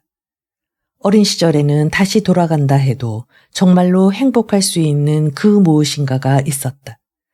하지만 그런 즐거움을 느낄 수 있는 그런 사람은 이미 존재하지 않았다. 어린 시절은 그가 아니라 전혀 다른 사람의 추억인 것 같았다. 기억이 어린 시절을 지나 현재의 이반 일리치가 존재하는 순간에 이르자 그 당시 기쁨으로 생각했던 모든 것들이 눈앞에서 녹아내리며 아무것도 아닌 것으로 심지어 구역질나게 역겨운 것으로 변해버렸다. 어린 시절에서 멀어지면 멀어질수록 그리고 현재에 가까워지면 가까워질수록 기뻤던 일들은 더욱더 더덥고 의심스러운 것으로 변했다. 우선 법률학교 시절이 그랬다. 그래도 아직 거기엔 조금이라도 진실하고 좋았던 점이 있었다.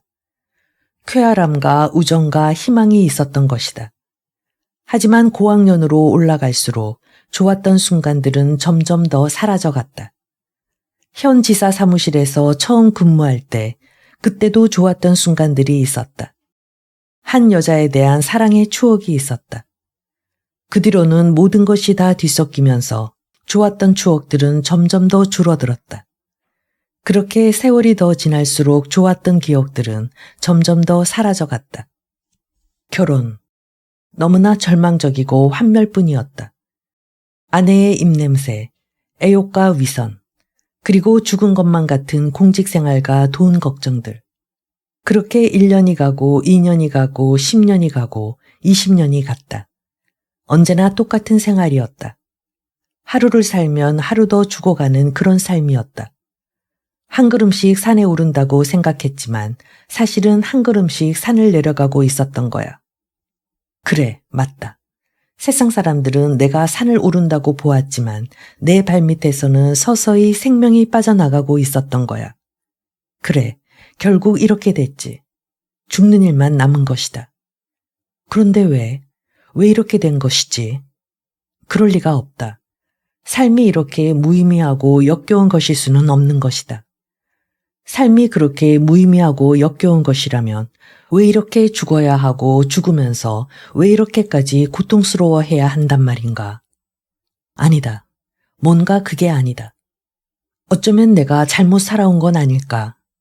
갑자기 그의 머릿속에 이런 생각이 찾아들었다. 난 정해진 대로 그대로 다 했는데 어떻게 잘못될 수가 있단 말인가? 그는 이렇게 생각하고 삶과 죽음이라는 수수께끼를 풀 수 있는 유일한 질문을 털어내며 그런 일은 전혀 있을 수 없는 불가능한 것이라고 생각했다. 그럼 이제 내가 원하는 것이 무엇이냐? 사는 것. 어떻게 사는 것을 원하는 것이냐? 법정에서 재판이 시작되겠습니다 하고 외치는 법관으로서의 삶이 내가 원하는 것이냐? 재판이 시작된다. 재판이 시작된다. 그는 이를 악물며 되뇌었다. 그래, 드디어 재판이 시작된다. 하지만 난 죄가 없어. 그는 악에 받쳐 소리쳤다. 도대체 왜? 잠시 후 그는 울음을 멈추고 벽 쪽으로 얼굴을 돌리고 골똘히 생각에 잠겼다. 도대체 왜? 무엇 때문에 이 끔찍한 일을 겪어야 한단 말인가? 하지만 아무리 생각하고 또 생각해도 그는 해답을 찾을 수가 없었다. 결국 자신이 제대로 살지 못했기 때문이라는 생각이 자꾸만 찾아들었지만 그는 즉시 자신의 삶은 올바르고 정당했다고 강변하며 그 이상한 생각을 머릿속에서 털어내버렸다. 10. 그리고 2주일이 더 지나갔다. 이반 일리치는 소파에서 일어나려고 하지 않았다. 그는 침대를 마다하고 소파에만 누워 지냈다. 그리고 거의 언제나 벽 쪽으로 얼굴을 돌린 채 더욱더 심하게 다가오는 극심한 고통을 외롭게 견뎌내고 있었다. 그리고 여전히 풀리지 않는 고뇌 속에 혼자서 외롭게 빠져 있었다. 이게 뭐야? 정말로 내가 죽는단 말인가? 그의 내면의 목소리는 이렇게 대답했다. 그래, 이젠 정말이야. 왜 이런 고통을 내가 겪어야 하지? 그러면 또 내면의 목소리가 대답했다. 그냥 그런 거야. 이유는 없어. 아무리 더 생각해도 결국 이런 대답 외에는 아무것도 없었다. 병이 시작되었을 때부터, 그러니까 이반 일리치가 의사를 처음 찾아갔을 때부터 그는 서로 상반된 두 가지의 마음 상태를 끝없이 오가고 있었다. 하나는 도저히 이해할 수 없는 끔찍한 죽음을 기다리는 절망이었고, 다른 하나는 자기 몸의 움직임을 열심히 관찰하며 치유될 것이라고 믿는 희망이었다. 어떤 때는 제 임무를 잠시 제대로 수행하지 못하는 신장이나 맹장이, 또 어떤 때는 어떻게 해도 피할 수 없는, 정체를 알 수 없는 끔찍한 죽음이 그의 눈앞에 떠올랐던 것이다. 이 두 가지 상반된 마음 상태는 발병 초기부터 서로 번갈아가며 나타났다. 그러나 병이 깊어질수록 신장에 대한 온갖 상상은 더 믿을 게 못되고 환상적인 것으로 여겨졌다. 반면에 죽음이 찾아온다는 의식은 더욱 현실적인 것으로 변해갔다. 석 달 전 자신의 모습과 지금 서서히 산을 내려오고 있는 모습을 떠올려 비교해보면 남아있던 그 어떤 희망의 가능성마저 다 무너져 내리는 것 같았다. 등받이에 얼굴을 묻고 소파에 누워 지내는 요즘, 이반 일리치는 고통스럽게 고독을 견디고 있었다. 수많은 사람들이 살아가는 도시 한복판에서 많고 많은 친구들과 가깝디 가까운 가족들 곁에서 느껴야 하는 고독. 그것은 그 어디에서도, 바다 저 깊은 바닥에서도, 땅속 깊은 곳에서도 찾을 수 없는 처절한 고독이었다. 이런 고독 속에서 이반 일리치는 그저 과거의 추억만을 떠올리며 하루하루를 버티고 있었다. 지나간 일들이 하나둘씩 주마등처럼 그의 눈앞을 스치고 지나갔다. 추억은 언제나 가장 최근의 일로부터 아득한 먼 옛날로, 어린 시절까지 거슬러 올라가 거기에 머물렀다. 최근에 먹어보라고 내왔던 삶아서 익힌 자두가 생각나면 이반 일리치의 추억 속에 이내 어린 시절 먹었던 쭈글쭈글한 설익은 프랑스 자두가 연상되었다. 그 특이한 맛과 한 입 물기만 해도 입안 가득 고이던 침, 그리고 그와 더불어 그 시절의 유모와 형제, 장난감들이 연이어 눈앞에 떠올랐던 것이다.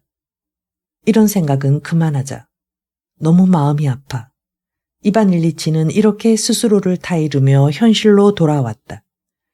소파 등받이에 단추와 염소 가죽의 주름이 눈에 들어왔다. 염소 가죽은 값이 비싸기만 하지 약해. 그 때문에 말다툼이 있었지. 염소 가죽 때문에 싸운 일이 또 있었어. 형하고 동생이랑 내가 아버지 가방을 찢었다고 벌을 받고 있었는데 어머니가 고기만두를 가져다 주셨지. 기억은 다시 어린 시절로 달려갔고 이반 일리치의 마음은 또 아파왔다. 그는 옛날 추억들을 떨치고 다른 생각을 하려고 애썼다. 이런 오랜 옛 추억과 더불어 병이 나서 악화되었던 기억이 다시 또 겹쳐서 떠올랐다.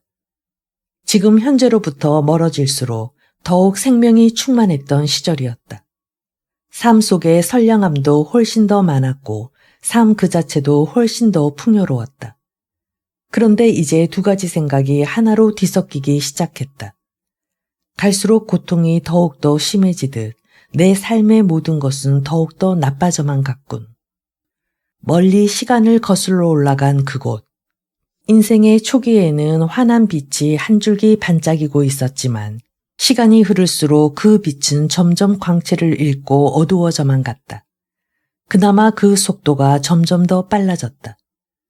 죽음이 가까워질수록 속도는 반비례로 점점 더 빨라지는군. 이반 일리치는 이렇게 생각했다. 그러자 점점 빨라지며 추락하는 생각은 돌처럼 영혼 깊숙한 곳으로 떨어져 내렸다. 생명도 점점 커가는 고통도 점점 더 빠르게 끝을 향해 떨어지고 있었다. 떨어져 내린다. 그는 흠칫 몸을 떨며 몸부림쳐 저항하려고 했다. 그러나 이미 저항은 불가능했다. 소파 등받이를 쳐다보기도 지쳤다. 하지만 눈앞에 있어 어쩔 수 없이 보이는 소파 등받이에 시선을 고정하고 그는 기다렸다. 저항은 불가능하다. 그는 이렇게 혼잣말을 했다. 하지만 왜인지, 왜 내가 이렇게 되었는지 그 이유는 알아야 하는 거 아닐까. 그것도 불가능하다. 내가 인생을 잘못 살았다고 한다면 설명이 가능하겠지. 하지만 그것만은 절대 인정할 수 없어. 그는 자신의 인생이 얼마나 올바르고 정당하고 품위가 있었는지를 떠올리며 이렇게 부인했다. 그건 절대 용납할 수 없는 일이야. 그는 입술을 움직여 웃음 띤 얼굴로 다시 한번 다짐했다. 누군가 그 웃음을 보았다면 그가 정말 웃고 있다고 생각했을 것이다. 도저히 설명할 길이 없어. 고통과 죽음. 도대체 왜? 10일. 그렇게 또 2주일이 지나갔다. 이 2주일 동안 이반 일리치와 그의 아내가 소망하던 일이 현실로 나타났다. 빼뜨리 셰프가 딸에게 정식으로 청혼한 것이다. 청혼은 어느 날 저녁에 이루어졌다. 다음 날 아침 프라스코비아 펴드로브나가 펴드로 페드로비치가 청혼했다는 기쁜 소식을 이반 일리치에게 어떻게 알릴까 곰곰이 생각하며 그의 방으로 들어섰다. 하지만 전날 밤 이반 일리치의 상태는 더욱 악화되어 새로운 변화가 발생했다. 프라스코비아 펴드로브나는 늘 있던 대로 소파에 누워있지만 자세는 변한 남편을 발견했다. 그는 똑바로 누워 천장만 응시하며 신음하고 있었다. 그녀는 약에 대해 이야기를 꺼냈다. 그는 아내에게 시선을 돌렸다. 그녀는 시작한 이야기를 다 마칠 수가 없었다. 남편의 눈빛 속에서 아내인 자신에 대한 증오심을 보았던 것이다. 제발 날 편안히 죽게 내버려 두시오. 그가 이렇게 말했다. 그녀는 그대로 방을 나가려 했지만 그 순간 딸이 들어와 인사를 하러 다가왔다. 그는 아내를 바라보던 그 눈빛 그대로 딸을 바라보았다. 그리고 좀 어떠시냐며 인사하는 딸에게 이제 곧 모두 병든 자신으로부터 해방될 수 있을 거라며 건조하게 대답했다. 두 사람은 말없이 잠시 옆에 앉아 있다가 함께 밖으로 나왔다. 우리가 뭘 잘못했다고 저러시는 거예요. 딸이 어머니에게 말했다. 꼭 우리 때문에 저렇게 되셨다는 듯이 말씀하세요. 저도 아빠가 불쌍하고 안 됐어요. 하지만 그렇다고 우릴 괴롭히실 건 없잖아요. 늘 오던 시간에 의사가 왔다. 이반 일리치는 적대감이 가득한 시선을 거두지 않고 의사가 묻는 말에 예 아니요라고만 대답했다. 그리고 마침내 이렇게 말했다. 아시겠지만 이제 아무 도움이 되지 않아요. 그냥 내버려 둬요. 고통은 좀 완화시킬 수 있습니다. 의사가 대답했다. 그것도 못하고 있지 않소. 그냥 두시오. 의사가 응접실로 나와 프라스코비아 펴드로브나에게 환자의 상태가 아주 좋지 않아서 이제 극심한 통증이라도 완화해 주려면 아편밖에는 다른 방도가 없다고 말했다. 의사는 환자의 육체적 고통이 끔찍한 것은 사실이지만 그보다는 정신적 고통이야말로 바로 환자를 가장 괴롭히는 더 끔찍한 고통이라고 덧붙였다. 그의 정신적 고통은 전날 밤 광대뼈가 붉어진 게라심에 주름이 가득한 선량한 얼굴을 바라보다가 불현듯 떠오른 만약에 정말로 내가 살아온 모든 삶이 내 생각과 행동이 내가 옳다고 생각했던 바로 그런 것이 아니라면 어떻게 하지? 하는 의심이 들면서부터 시작되었다. 그가 살아온 인생이 잘못된 것일 수 있다고 생각하는 것은 전에는 전혀 불가능했다.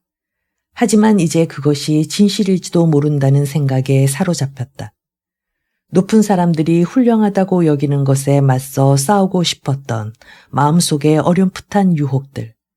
생각이 나자마자 신속하게 털어버렸던 그런 은밀한 유혹들. 어쩌면 바로 그런 것들이 진짜고 나머지 모든 것은 다 거짓이었을지 모른다. 자신의 일과 삶의 방식, 가족, 사교계와 직장의 모든 이해관계도 다 거짓인지 모른다. 이반 일리치는 자기 자신에게 그 모든 것을 변호하려고 애썼다. 그러다 갑자기 자기가 변호하려는 이 모든 것이 너무나도 허약한 것이라는 느낌이 들었다. 그리하여 그는 그 무엇 하나 변호할 수가 없었다. 만일 정말 그렇다면 그는 속으로 이렇게 생각했다.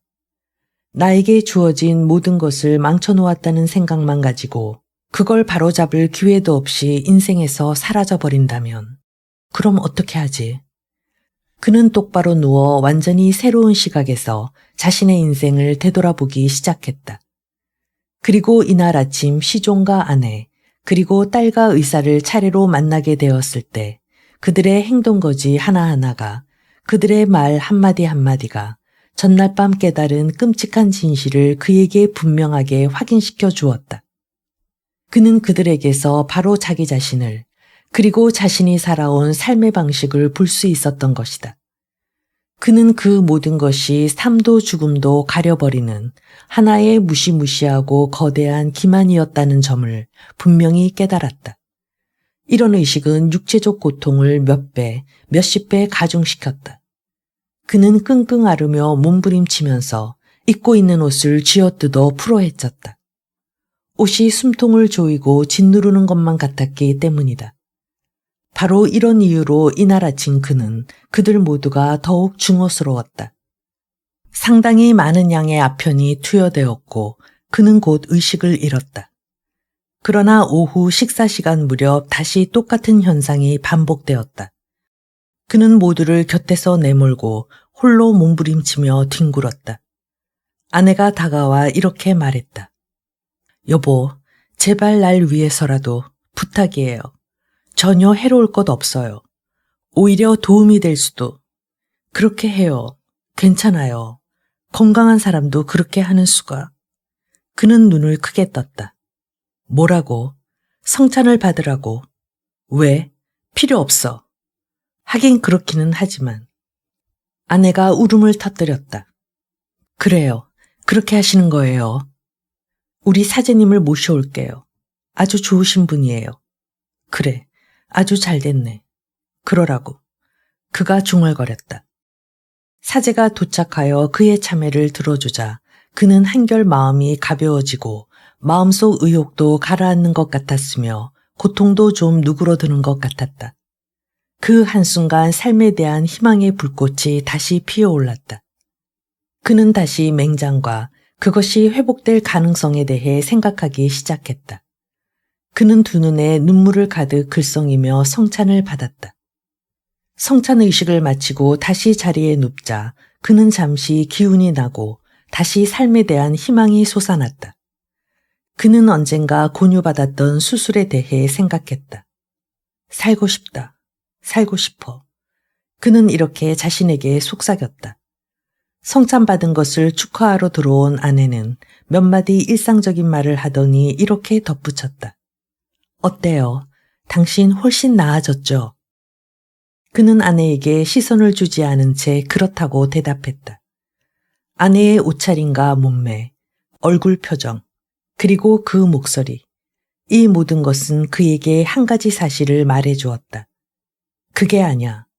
내가 살며 의지해왔던 모든 것은 다 거짓이고 기만이야. 너에게 삶과 죽음을 숨기고 있을 뿐이야. 이런 생각이 들자마자 증오심이 다시 고개를 쳐들었다. 그리고 이 증오심과 함께 끔찍한 육체적 고통이 뒤따랐고 그 고통과 함께 이젠 피할 수 없이 죽음이 임박했다는 생각이 뒤를 따랐다. 그리고 몸에 뭔가 새로운 현상이 나타났다. 몸이 뒤틀리며 찢어지는 듯하고 숨이 막혔다. 그래 라고 대답하는 그의 얼굴 표정은 끔찍했다. 아내의 얼굴을 똑바로 쳐다보며 그래라고 내뱉고 나서 그는 쇠약해진 몸이라고 생각하기 어려울 정도로 재빠르게 몸을 획 돌리더니 고함을 질렀다. 나가란 말이야. 날 좀 내버려둬. 12. 그때부터 사흘 밤낮으로 고함과 비명소리가 거의 한 번도 그치지 않고 계속되었다. 너무나 끔찍해서 문 2개를 지나서까지 소름 끼치게 들려왔다.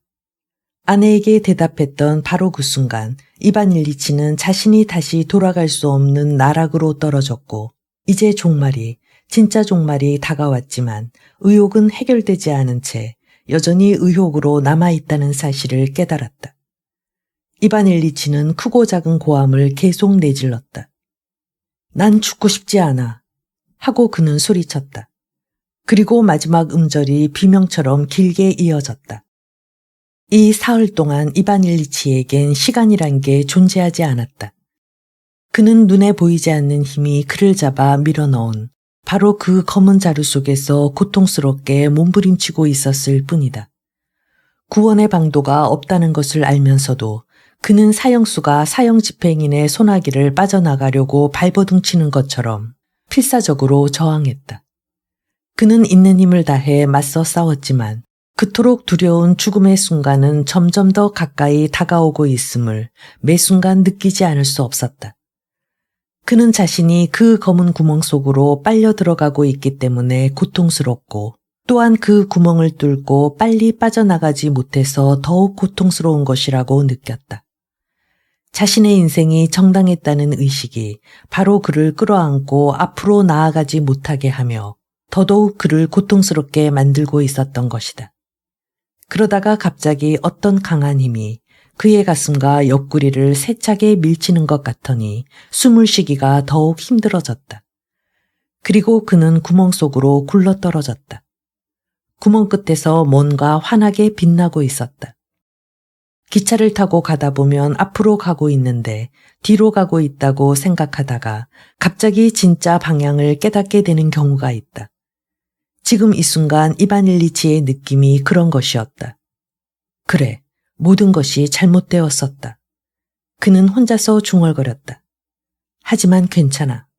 어쩌면 아직 그걸 할 수 있어. 그런데 그게 도대체 뭐지? 그는 스스로 이렇게 자문하고 갑자기 침묵했다. 그것은 사흘째 되는 날이 저물 무렵 그가 세상을 뜨기 1시간 전쯤의 일이다.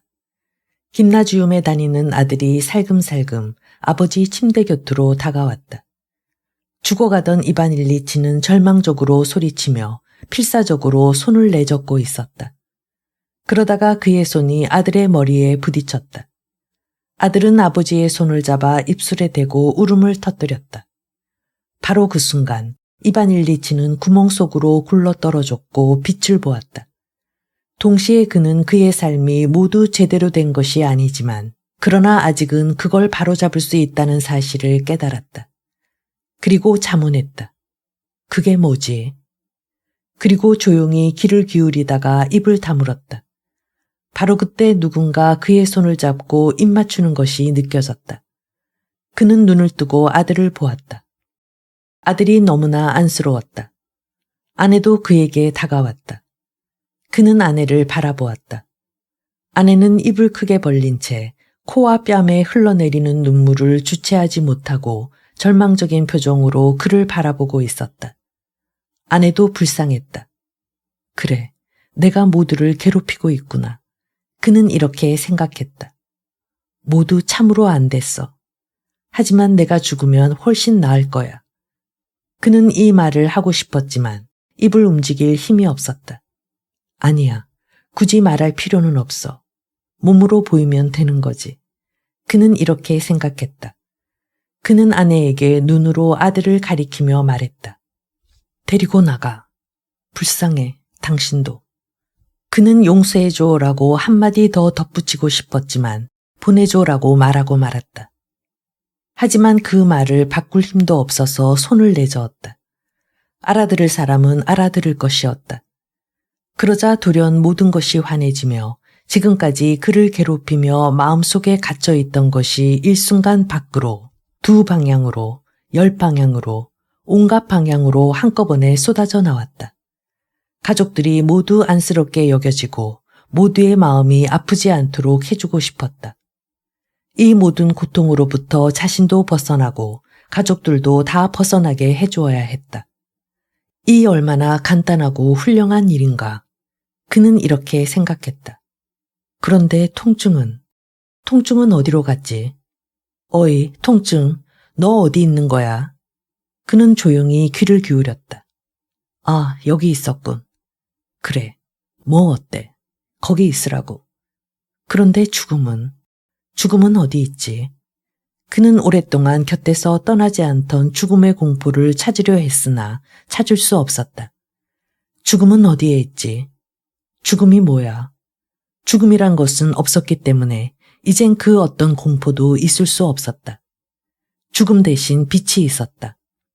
그래, 바로 이거야. 갑자기 그는 소리쳤다. 아, 이렇게 기쁠 수가.